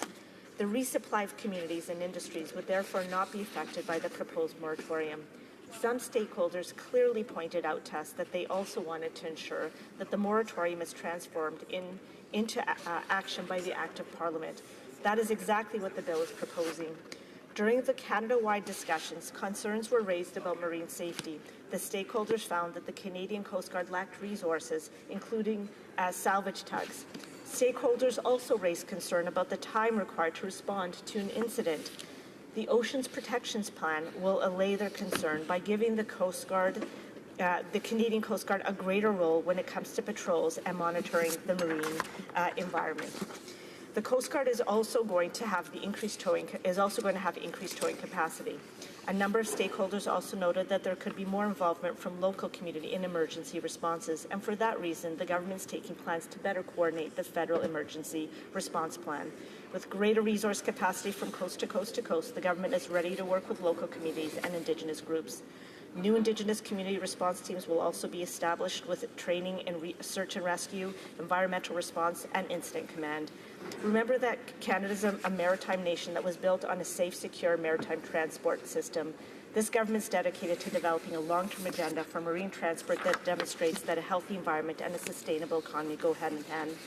And in short, Madam Speaker, the moratorium on oil tankers is a major initiative for protecting the BC coast. Thus, I encourage all members to come together and support this bill that protects our environment. Thank you, Madam Speaker, for allowing me to speak on behalf of the residents of Davenport. Questions and comments? Questions et commentaires. The honourable member for Sherwood Park, Fort Saskatchewan. Well, thank you, Madam Speaker. These pipeline projects are of critical importance in my constituency. They contribute to jobs and opportunity in Western Canada, but frankly in all of Canada. For example, there's a pallet factory outside of Toronto, and everything that moves within the oil sands, generally speaking, moves on a pallet. We're all interconnected, so when the government brings forward legislation that shuts down jobs and opportunity, it doesn't just affect my riding, it also affects jobs and opportunity in her riding. So I want to ask the member, why is the government moving forward with legislation that shuts down opportunities for Canada to be in the energy exporting market, creating jobs and opportunity here? At the same time, that market will easily be taken up by foreign oil from countries that do not share our values, that do not share our human rights record, and it will entirely be gratuitously to the disadvantage of Canadians and our economy. So why is the government moving in this direction, and why don't they put jobs and opportunity ahead of their anti-energy ideology? Honourable member for Davenport. Thank you, Madam Speaker, and I thank the honourable member for his question. I can assure the honourable member that indeed we are putting jobs and our economy at the forefront of our priorities. But I would say to you, and we say it time and time again, that we will move forward in developing and growing our economy, but we will do so in a sustainable way. We have already approved 3 pipelines that will create thousands and thousands of jobs. Most of them will be in Alberta. It will bring a lot of our natural resources to Tidewater. We do have an obligation to develop our resources, but we have to do it in a sustainable way, and that is what we are committed to doing. Thank you. Questions and comments? The honourable member for Courtenay Albany. Madam Speaker, I want to thank the member for her comments and the member before her, because she talked about sensitive ecosystems and important marine coastal jobs and protection of the environment. You know, we heard from the member from Vancouver Quadra even identified that there isn't a world-class oil response program in place for the central BC coast. Well, I can tell you something, Madam Speaker, it isn't in place on the west coast of Vancouver Island either. And this government talks about their stakeholders that support this ban. Well, those same stakeholders opposed the Kinder Morgan pipeline, yet this government went ahead and rammed it through. And they support a project right now where there's no world-class response. There's stakeholders that supports this ban oppose the Kinder Morgan pipeline. And she talked about jobs and the Ocean Protection Plan. Well, there's 100,000 jobs in coastal British Columbia that are being threatened by an oil spill. 10,000 jobs in my riding alone. We know when they talk about their Ocean Protection Plan what it looks like on the ground. No jobs in marine training for Indigenous people, no marine debris cleanups, no closed marine traffic control centres. Will this member stop talking out of both sides of their mouths, this government, and tell us why they supported a Kinder Morgan pipeline with the same principles that this bill is putting out on the north coast of British Columbia? The honourable member for Davenport. I very much appreciate the question, the honourable member's question, very much appreciate his passion. I too, you know, when the Gulf oil spill happened, it was something of a bit of trauma for me. I didn't like it happening over such a long period of time. I didn't like that it took so long to stop, the amount of damage that it did. And so I can tell you, I was very concerned about how it is we were going to be approving some of our pipelines. But I will tell you that our Oceans Protections Plan is a huge part of that commitment to ensure that we have world-leading means of ensuring that we are protecting Canada's waters, that we have both prevention and response measures, and we are best in class in terms of all of that. I think that's top of mind for all of us. I know, again, we're trying to find that balance between moving forward and growing our economy while doing it in a sustainable way. We are engaging with all the stakeholders, and we're trying to make the most responsible decisions possible moving forward. Thank you, Madam Speaker. Resuming debate, the reprise de débat, the honourable member for Calgary Heritage. Madam Speaker, for some time now, since well before my by-election in April, which brought me to this place, I have watched with a mix of resentment and regret as this Liberal government engages in what I have come to call proxy politics on the issue of pipelines. I say resentment because for many in my province of Alberta, and even closer to home in my riding of Calgary Heritage, pipelines are too important an issue around to which to play political games. And I say regret, Madam Speaker, because what this government views only as political maneuvering is having real and negative effects on the ground in Alberta and jeopardizing the livelihoods of thousands of people whose employment relies on the health of the energy sector. As I speak today on Bill C-48, I see in its provisions not only the expressed purpose of its title for a ban on oil tankers, I also see another example of the proxy politics this government has been playing when it comes to pipeline development in Canada. So what do proxy pipeline politics entail, Madam Speaker?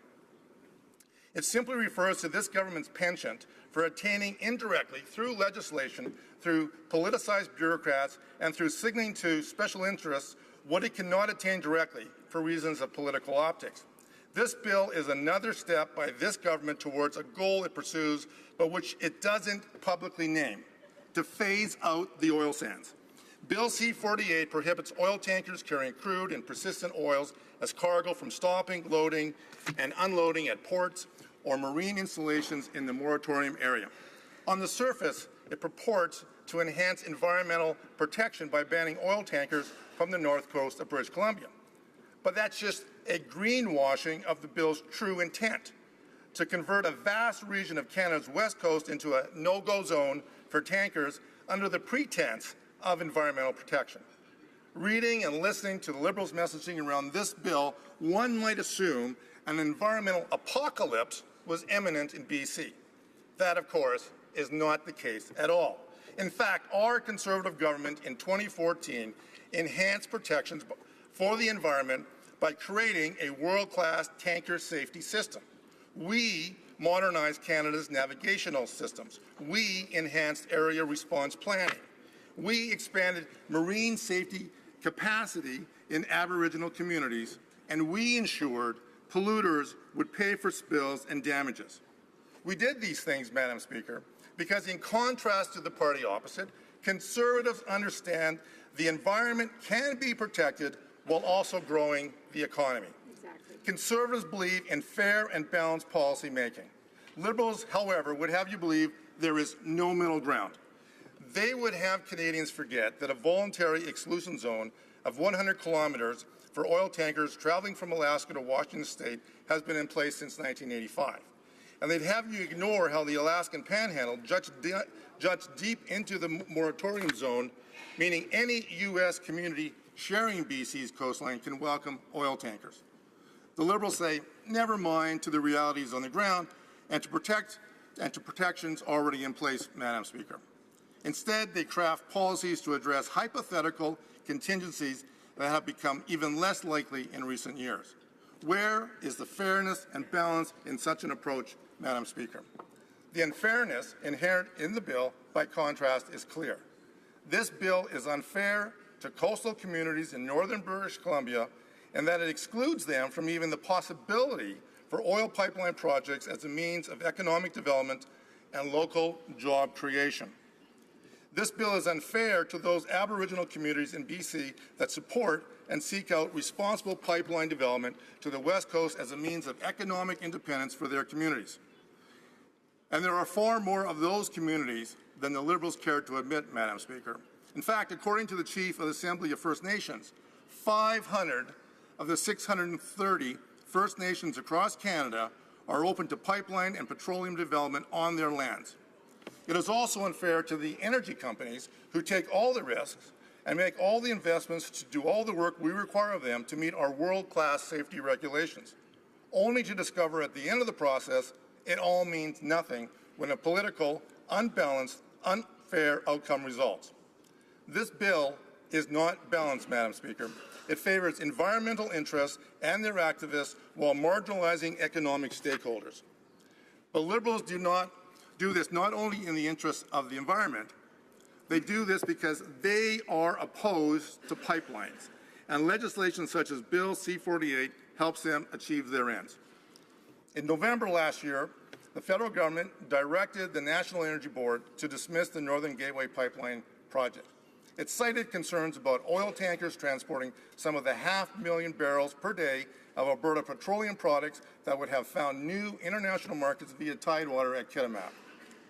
Yet how convenient it is that we now have legislation before us that effectively bars any similar such future projects. After all, if tankers can't receive what pipelines send them, there's little reason for a pipeline. Madam Speaker, for a government that engages in such reckless spending as a means of fulfilling its all-encompassing view of the role of the state, it shows little understanding of what is needed to fund such largesse. Governments do not create wealth. They only tax the wealth created by others to finance their objectives. It therefore strikes me as odd how this Liberal government consistently seeks to smother one of Canada's single largest sources of such wealth. Alberta's oil sands alone represent a potential $2 trillion boost to Canada's gross domestic product over the coming decades. That would help to fund health care and other social programs and priorities for many years to come. But rather than championing responsible development of a resource beneficial to everyone, this government continues to throw up hurdles. We've seen the same on the Energy East pipeline, where the Liberals continue to allow interference during the approval process by bureaucrats who seem intent on moving the goalpost on investors. Allowing the regulator in that case to step outside its mandate to consider upstream impacts of the pipeline sends a signal to opponents of oil and gas development that the process is politically driven and can be disrupted. They do by proxy what the Liberals cannot do publicly for political reasons. However, there is a cost to such interference. We can't ask companies to make massive initial investments in the energy sector, to responsibly follow all the regulation in front of them, to safely develop such projects, only to have politics change the rules in the middle of the process. Canada stands in jeopardy of losing future oil and gas sector investments if the Liberal government continues to allow this. And we can ill afford to do that, especially considering the debt this government is sinking us in and the staggering number of public dollars that will be needed to pay it back. Demand for Canadian oil is strongest in the rapidly growing markets of Asia-Pacific region, yet this government's response is to ban Canada's gateway to such large markets from transporting our oil. This is not going over well with everyone, by the way. The Chief Counsel for the Eagle Spirit Energy Project, a First Nations-led energy corridor proposal that has support from its affected communities, has claimed insufficient consultation on the ban and says it, quote, does not have our consent, end quote. Thank you, Madam Speaker. So I regret to interrupt the member, but he will have 12 minutes remaining in his time the next time that this matter is before the House. It being 5:45, pursuant to order made earlier today, it is my duty to interrupt the proceedings and put forthwith every question necessary to dispose of the second reading stage of the bill now before the House. La question est la suivante. Monsieur Garneau. The question is the following. Mr. Garneau, seconded by Ms. Freeland, moves that Bill C-48 regarding the transportation or the regulation of vessels that transport crude oil or persistent oil to or from ports or marine installations located along British Columbia's north coast be now read a second time and referred to the Standing Committee on Transport, Infrastructure and Communities. To adopt the motion? Yes. All those in favor of the motion will please say yay. Yay. All those opposed will please say nay. Yay. In my opinion, the nays have it.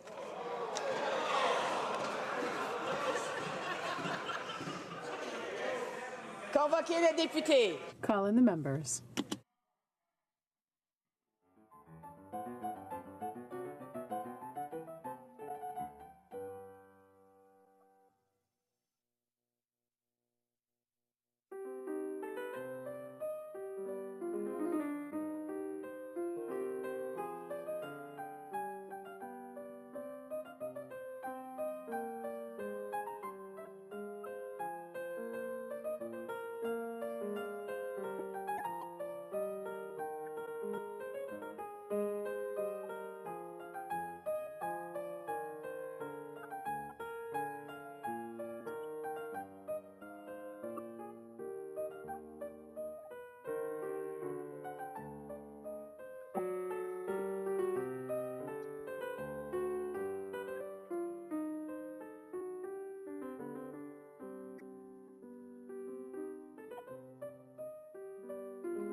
La question est la The question is as follows. Mr.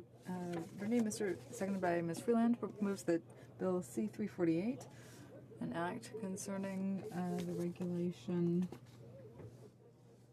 of tankers transporting persistent oil to or from marine installations on the north coast of British Columbia, be now read a second time and sent to the Standing Committee of Transport, Infrastructure and Communities. All those in favor of the motion will please rise. Mr. Trudeau. Mr. Trudeau. Mr. Hare. Mr. Hare. Mr. O'Regan. Mr. O'Regan. Mr. Sajjan. Mr. Sajjan. Ms. Petitpas-Taylor. Ms. Petitpas-Taylor. Mr. Goodale. Mr. Goodale. Madame Joly. Madame Joly. Mr. Champagne. Mr. Champagne. Ms. Freeland. Ms. Freeland. Ms. Chager. Ms. Chager. Ms. Qualtrough. Ms. Qualtrough. Mr. Bryson. Mr. Bryson. Ms. Wilson-Raybould. Ms. Wilson-Raybould. Madame Le Boutillier. Madame Le Boutier. Madame Bibeau. Madame Bibeau. Mr. Hussain. Mr. Hussain. Ms. McKenna. Ms. McKenna. Ms. Haidu. Ms. Haidu. Ms. Bennett. Ms. Bennett. Mrs. Philpott. Mrs. Philpott. Ms. Mihaichuk. Ms. Mihaichuk. Mr. Casey Cumberland Colchester. Mr. Casey Cumberland Colchester. Mr. McKay. Mr. McKay. Mr. Knoll. Mr. Knoll. Ms. Groh. Ms. Groh. Monsieur Lausanne, Genteuil, La Petite Nation. Mr. Losange, Venteuil, La Petite Nation. Mrs. Romanado. Mrs. Romanado. Mr. Blair. Mr. Blair. Mr. Holland. Mr. Holland. Mr. Casey Charlottetown. Mr. Casey Charlottetown. Mr. Leslie. Mr. Leslie. Ms. Gould. Ms. Gould. Mr. Carr. Mr. Carr. Ms. Monsef. Ms. Monsef. Mr. Rodriguez. Mr. Rodriguez. Mr. Sohi. Mr. Sohi. Mr. Garneau. Mr. Garneau. Ms. Duncan Etobicoke North. Ms. Duncan Etobicoke North. Mr. Duclos. Mr. Duclos. Ms. Murray. Ms. Murray. Ms. Cara. Ms. Cara. Mrs. Cesar Chavan. Mrs. Cesar Chavan. Mr. Cormier. Mr. Cormier. Mr. Lemaitre. Mr. Lemetti. Mr. Kusner. Mr. Kusner. Ms. Jones. Ms. Jones. Mr. Rusnak. Mr. Rusnak. Mr. Eiking. Mr. Eiking. Mr. Bagnall. Mr. Bagnall. Mr. Paradis. Mr. Paradis. Mr. McGinty. Mr. McGinty. Mr. Scarpellegia. Mr. Scarpellegia. Ms. Ratanzi. Ms. Ratanzi. Mr. Shifke. Mr. Shifke. Mr. Verani.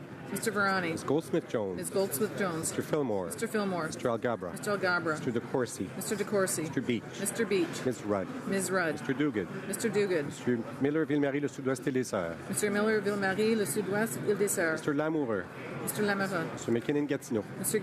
McKinnon-Gatineau. Mrs. McCrimmon. Mrs. McCrimmon. Mr. Lightbound. Mr. Lightbound. Mr. Vaughn. Mr. Vaughn. Mr. Mendocino. Mr. Mendocino. Mr. Poisson. Mr. Poisson. Mrs. Lockhart. Mrs. Lockhart. Mr. Dhaliwal. Mr. Dhaliwal. Mr. Pesky-Solido. Mr. Pesky-Solido. Madame Mendez. Madame Mendez. Mr. Oliphant. Mr. Oliphant. Mr. Dubourg. Mr. Dubourg. Mr. Aldag. Mr. Aldag. Mr. Amos. Mr. Amos. Mr. Anandasangri. Mr. Anandasangri. Mr. Arsenault. Mr. Arsenault. Mr. Ayoub. Mr. Abu. Mr. Aria. Mr. Aria. Mr. Badaway. Mr. Badaway. Mr. Bayliss. Mr. Bayliss. Mr. Boissonneau. Mr. Boissonneau. Mr. Bossio. Mr. Bossio. Mr. Bertina. Mr. Bertina. Mr. Breton. Mr. Breton. Mr. Chen. Mr. Chen. Mr. Bruson. Ms. de Bruson. Ms. DeMoff. Ms. DeMoff. Ms. Dillon. Ms. Dillon. Mr. Diorio. Mr. Diorio. Mr. Biddle. Mr. Biddle. Ms. Tassi. Ms. Tassi. Mr. Drouin. Mr. Drouin. Ms. Zerowitz. Ms. Zerowitz. Mr. Assassi. Mr. Assassi. Mr. El Khoury. Mr. El Khoury. Mr. Ellis. Mr. Ellis. Mr. Eyolfson. Mr. Eyolfson. Mr. Finnegan. Mr. Finnegan. Mr. Fisher. Mr. Fisher. Mr. Fonseca. Mr. Fonseca. Mr. Fragascados. Mr. Fragascados. Mr. Fraser West Nova. Mr. Fraser West Nova. Mr. Fraser Central Nova. Mr. Fraser Central Nova. Mr. Fuhrer. Mr. Fuhrer. Mr. Garrison. Mr. Garrison. Mr. Graham. Mr. Graham. Mr. Greywall. Mr. Greywall. Mr. Hardy. Mr. Hardy. Mr. Harvey. Mr. Harvey. Mr. Housefather. Mr. Housefather. Ms. Hutchings. Ms. Hutchings. Mr. Yacono. Mr. Yacono. Mrs. Jordan. Mrs. Jordan. Mr. Johari. Mr. Johari. Ms. Khalid. Ms. Khalid. Madame Lapointe. Madame Lapointe. Monsieur Lefebvre. Monsieur Lefebvre. Monsieur Lemieux. Monsieur Lemieux. Mr. Levitt. Mr. Levitt. Mr. Long. Mr. Long. Mr. Longfield. Mr. Longfield. Ms. Ludwig. Ms. Ludwig. Mr. Maloney. Mr. Maloney. Mr. Massé-Avignon-la-Métis, Matane Matapédia. Mr. Massey Avignon La Métis Nathan Matapedia. Mr. May Cambridge. Mr. May Cambridge. Mr. McDonald. Mr. McDonald. Mr. McKinnon, Coquitlam, Port Coquitlam. Mr. McKinnon, Coquitlam, Port Coquitlam. Mr. Morrissey. Mr. Morrissey. Madame Nassif. Madame Nassif. Ms. O'Connell. Ms. O'Connell. Mr. Oliver. Mr. Oliver. Mr. Ouellet. Mr. Ouellet. Mr. Peterson. Mr. Peterson. Mr. Picard. Mr. Picard. Mr. Robillard. Mr. Robillard. Mr. Rumi. Mr. Rumi. Ms. Sahota. Ms. Sahota. Mr. Saini. Mr. Saini. Mr. Sanson. Mr. Sanson. Mr. Sanga. Mr. Sanga. Mrs. Schultz. Mrs. Schultz. Madame Shanahan. Madame Shanahan. Mr. Sheehan. Mr. Sheehan. Mr. Sidhu Mission Masque Fraser Canyon. Mr. Sidhu Mission Masque Fraser Canyon. Ms. Sidhu Brampton South. Ms. Sidhu Brampton South. Mr. Secan. Mr. Secan. Mr. Spangaman. Mr. Spangaman. Mr. Tabera. Mr. Tabera. Mr. Tan. Mr. Tan. Mr. Vandal. Mr. Vandal. Ms. Vandenbell. Ms. Vandenbell. Madame Fortier. Madame Fortier. Ms. Lambropoulos. Madame Lambropoulos. Mr. Rota. Mr. Rhoda. Ms. Ing. Ms. Ing. Mr. Caron. Mr. Caron.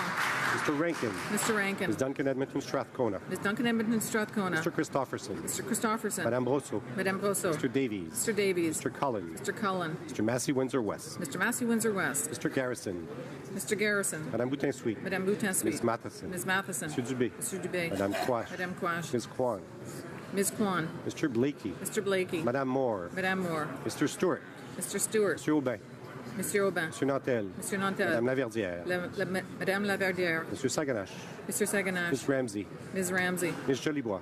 Ms. Jolibois. Madame Sans Souci. Madame Sans Souci. Monsieur Choquette. Monsieur Choquette. Madame Trudel. Madame Trudel. Ms. Benson. Ms. Benson. Mr. Weir. Mr. Weir. Mr. Julian. Mr. Julian. Mr. Stetsky. Mr. Stetsky. Mr. Canning. Mr. Canning. Mr. Johns. Mr. Johns. Ms. Malcolmson. Ms. Malcolmson. Ms. Blaney, North Island, Powell River. Ms. Blaney, North Island, Powell River. Ms. Hardcastle. Ms. Hardcastle. Madame Hughes. Madame Hughes. Monsieur Barsalou Duval. Monsieur Barcelou Duval. Monsieur Plamondon. Monsieur Plamondon. Monsieur Sainte-Marie. Monsieur Saint-Marie. Monsieur Marcil. Monsieur Marcil. Madame Posé. Madame Posé. Monsieur Fortin. Monsieur Fortin. Monsieur Thériault. Monsieur Thériault. Monsieur Beaulieu. Monsieur Beaulieu. Monsieur Boudria. Monsieur Boudria. Ms. May Sanish Gulf Island. Ms. May Sanish Gulf Islands. Mr. Tutu. Mr. Tutu. Tous ceux qui s'opposent à la motion. All those opposed to the motion will please rise. Ms. Bergen. Mr. Nicholson. Mr. Nicholson. Ms. Finley. Ms. Finley. Monsieur Blaney Bellechasse, Les Etchemins-Lévis. Monsieur Blaney Bellechasse, Les Etchemins-Lévis. Mr. Allison. Mr. Allison. Mr. Bazan. Mr. Bazan. Ms. Rempel. Ms. Rempel. Mr. O'Toole. Mr. O'Toole. Mr. Poiliev. Mr. Poliev. Mr. Fast. Mr. Fast. Mr. Bernier. Mr. Bernier. Mrs. McLeod, Kamloops, Thompson, Caribou. Mrs. McLeod, Kamloops, Thompson, Caribou. Mrs. Block. Mrs. Block. Mr. Van Loan. Mr. Van Loan. Mr. Nuttall. Mr. Nuttall. Mr. Deltel. Mr. Deltel. Mr. Chung. Mr. Chong. Mr. Reed. Mr. Reed. Mr. Warkington. Mr. Workington. Mr. Straw. Mr. Straw. Ms. Harder. Ms. Harder. Mrs. Vecchio. Mrs. Vecchio. Mrs. Wong. Mrs. Wong. Mr. Abultaif. Mr. Abultaif. Ms. Gladue. Ms. Gladue. Mr. McColman. Mr. McColman. Mr. Warwa. Mr. Warwa. Mr. Sopak. Mr. Sopak. Mr. Sorensen. Mr. Sorensen. Mr. Brown. Mr. Brown. Mr. Richards. Mr. Richards. Mr. Carey. Mr. Carey. Mr. Lukiski. Mr. Lukivsky. Mr. Nader. Mr. Nader. Mr. Sweet. Mr. Sweet. Mr. Anderson. Mr. Anderson. Mr. Soroya. Mr. Soroya. Madame Boucher. Madame Boucher. Mr. Trost. Mr. Trost. Mrs. Gallant. Mrs. Gallant. Mr. Falk. Mr. Falk. Mr. Généreux. Mr. Généreux. Mr. Gould. Mr. Gourd. Mr. Shipley. Mr. Shipley. Mr. Van Kesteren. Mr. Van Kesteren. Mr. Lake. Mr. Lake. Ms. Leach. Ms. Leach. Mr. Jennis. Mr. Janis. Mr. Lobb. Mr. Lobb. Mr. Dreeshen. Mr. Dreeshen. Mr. McGuire. Mr. McGuire. Mr. Clark. Mr. Clark. Mr. Godin. Mr. Godin. Mr. Arnold. Mr. Arnold. Mr. Stanton. Mr. Mr. Stanton. Lauzon, Stormont, Dundas, South Glengarry. Mr. Lauzon, Stormont, Dundas, South Glengarry. Mr. McKenzie. Mr. McKenzie. Mr. Yerdega. Mr. Yerdega. Mr. Glinsky. Mr. Glinsky. Mr. Diot. Mr. Diot. Mr. Calkins. Mr. Calkins. Mr. Leipert. Mr. Leipert. Mr. Schmale. Mr. Schmale. Mr. McCauley, Edmonton West. Mr. Macaulay, Edmonton Mr. West. Shield. Mr. Shields. Mr. Vierson. Mr. Vierson. Mr. Waugh. Mr. Waugh. Mr. Mott. Mr. Mott. Mr. Weber. Mr. Weber. Mr. Benson. Mr. Benson. Mrs. Kuzi. Mrs. Kuzi.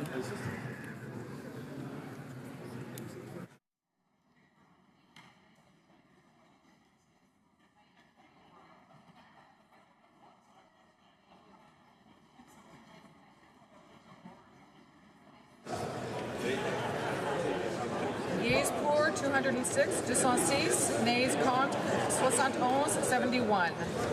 Déclare la motion adoptée. I declare the motion carried. En conséquence, ce projet de... Accordingly, the bill stands referred to the Standing Committee on Transport, Infrastructure and Communities. The House will now proceed to the taking of the deferred recorded division on the motion at second reading stage of Bill C-345 under private members' business. The question is as follows. Madame Moore. Ms. Moore, seconded by Ms. Boutin-Sweet, moved that Bill C-345, an act to amend the Canada Labour Code, pregnant and nursing employees, be now read a second time and referred to the Standing Committee on the Status of Women. All those at my left in favor of the motion will please rise. Madame Moore. Mr. Stanton. Mr. Stanton. Mr. Lauzon, Stormont, Dundas, South Glengarry. Mr. Lauzon, Stormont, Dundas, South Glengarry. Mr. McKenzie. Mr. McKenzie. Mr. Yerdega. Mr. Yerdega. Mr. Glinsky. Mr. Glinsky. Mr. Diot. Mr. Diot. Mr. Calkins. Mr. Calkins. Mr. Leipert. Mr. Leipert. Mr. Schmale. Mr. Schmale. Mr. Macaulay Edmonton West. Mr. Macaulay Edmonton West. Mr. Shield. Mr. Shields. Mr. Vierson. Mr. Vierson. Mr. Waugh. Mr. Waugh. Mr. Motts. Mr. Motts. Mr. Weber. Mr. Weber. Mr. Benson. Mr. Benson. Mrs. Cousy. Mrs. Cousy. Mr. Plamondon. Mr. Plamondon. Mr. Sainte-Marie. Mr. Saint-Marie. Mr. Marcil. Mr. Marcil. Madame Posé. Madame Posé. Mr. Fortin. Monsieur Fortin. Mr. Thériault. Monsieur Thériault. Mr. Beaulieu. Monsieur Beaulieu. Mr. Barsalou-Duval. Monsieur Barcelou Duval. Mr. Boudria. Monsieur Boudria. Miss May Saint-Nicolas-Falk. Ms. May Saint-Nicolas. Quatrième rangée à ma gauche.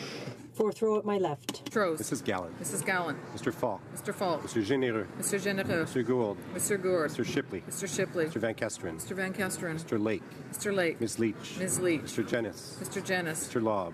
Mr. Lobb. Mr. Dreeshen. Mr. Dreeshen. Mr. McGuire. Mr. McGuire. Mr. Clark. Mr. Clark. Mr. Godin. Mr. Godin. Mr. Arnold. Mr. Arnold. Ms. Benson. Ms. Benson. Mr. Weir. Mr. Weir. Mr. Julian. Mr. Julian. Mr. Stetsky. Mr. Stetsky. Mr. Cannings. Mr. Cannings. Mr. Johns. Mr. Johns. Ms. Malcolmson. Ms. Malcolmson. Ms. Blaney, North Island, Powell River. Ms. Blaney, North Island, Powell River. Ms. Hardcastle. Ms. Hardcastle. Madame Hughes. Madame Hughes. Troisième rangée à ma gauche. Third row at my left. Mr. Warwa. Mr. Sopa. Mr. Sopa. Mr. Sorensen. Mr. Sorensen. Mr. Brown. Mr. Brown. Mr. Richards. Mr. Richards. Mr. Carey. Mr. Carey. Mr. Lukiski. Mr. Lukivsky. Mr. Nader. Mr. Nader. Mr. Sweet. Mr. Sweet. Mr. Soroya. Mr. Soroya. Madame Boucher. Madame Boucher. Mr. Stewart. Mr. Stewart. Monsieur Aubin. Monsieur Aubin. Monsieur Nantel. Monsieur Nantel. Madame Laverdière. Madame Laverdière. Monsieur Saganache. Mr. Saganache. Mr. Ramsey. Ms. Ramsey. Ms. Ramsey. Ms. Jolibois. Ms. Jolibois. Madame Sans Souci. Madame Sans Souci. Mr. Choquette. Mr. Choquette. Madame Trudel. Madame Trudel. Mr. Noddle. Deuxième rangée à ma gauche. Second row at my left. Mr. Deltel. Mr. Deltel. Mr. Chung. Mr. Chong. Mr. Reed. Mr. Reed. Mr. Warkington. Mr. Workington. Mr. Strahl. Mr. Strahl. Ms. Harder. Ms. Harder. Mrs. Vecchio. Mrs. Vecchio. Mrs. Wong. Mrs. Wong. Mr. Aboultaïf. Mr. Abultaif. Ms. Gladue. Ms. Gladue. Mr. McColeman. Mr. McColeman. Mr. Garrison. Mr. Garrison. Madame Boutin-Sweet. Madame Boutin-Sweet. Ms. Matheson. Ms. Matheson. Mr. Dubé. Mr. Dubé. Madame Quash. Madame Quash. Ms. Kwan. Ms. Kwan. Mr. Blakey. Mr. Blakey. Première rangée à ma gauche. Mr. First row Nicholson. at my left. Finley. Ms. Finley. Mr. Blaney, Belchasse, Germain Lévy. Mr. Benny Belchasse des Achemins Lévy. Mr. Allison. Mr. Allison. Mr. Bazan. Mr. Bazan. Ms. Rempel. Ms. Rempel. Mr. O'Toole. Mr. O'Toole. Ms. Bergen. Ms. Bergen. Mr. Poiliev.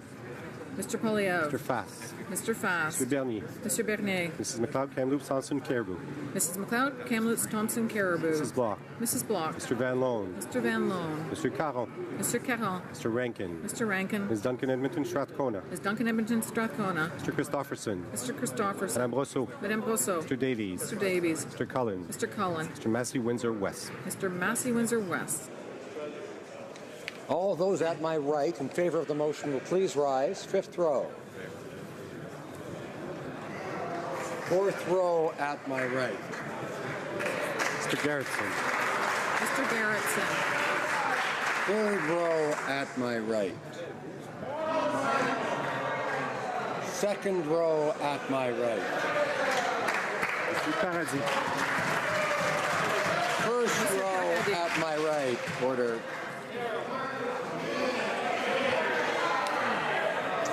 All those at my left opposed to the motion will please rise. Fifth row. Mr. Rota.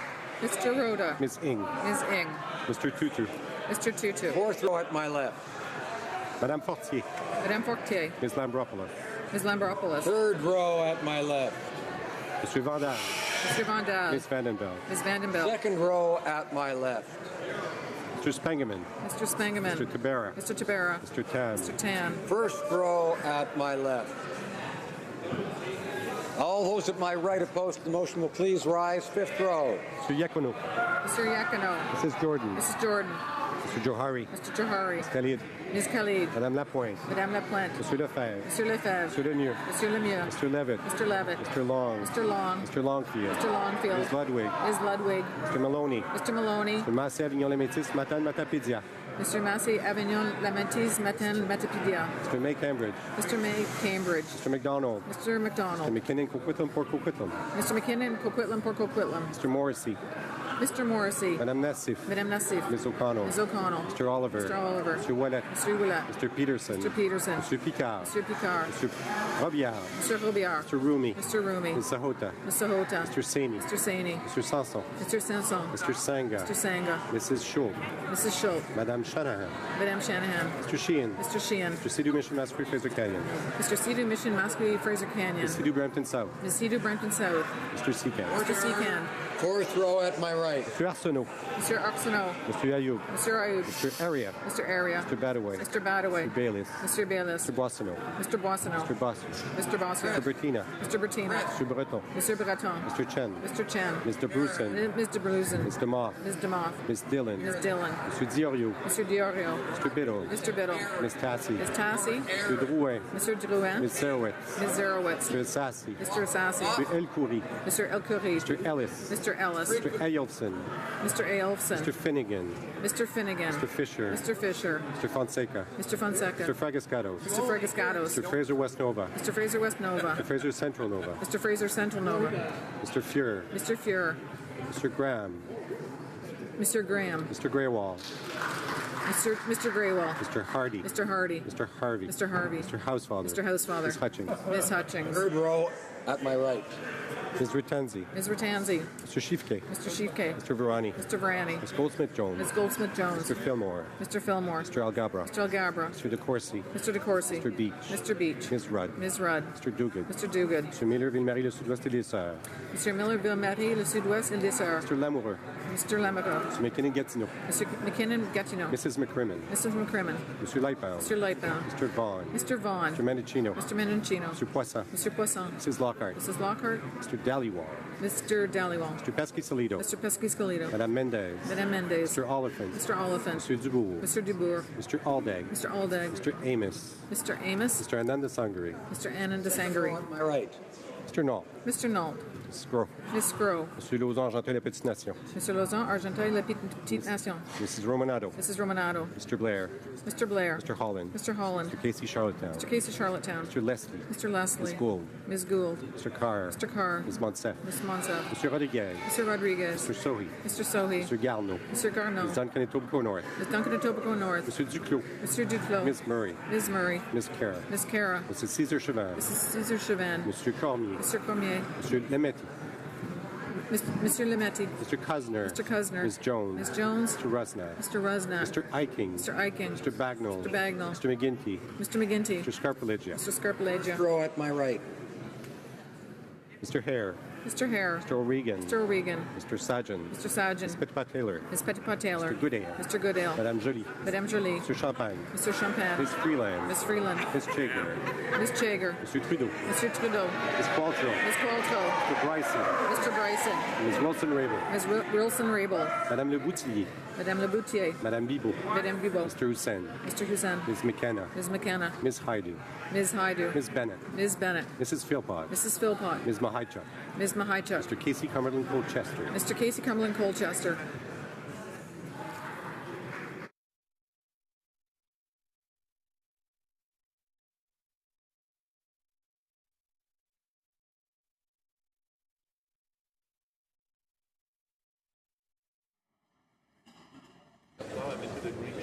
Yeas pour 118, 118. Nays contre 157, 157. Je déclare la motion rejetée. I declare the motion defeated. The House will now proceed to the taking of the deferred recorded division on the motion at third reading stage of Bill S-231 under private members' business. The question is as follows. Mr. Deltel, appuyé par... Mr. Deltel, seconded by Mr. Nader, moved that Bill S-231, an act to amend the Canada Evidence Act and the Criminal Code, protection of journalistic sources, be now read a third time and do pass. All those at my left in favor of the motion will please rise. Mr. Deltel. Fifth row at my left. Mr. Rota.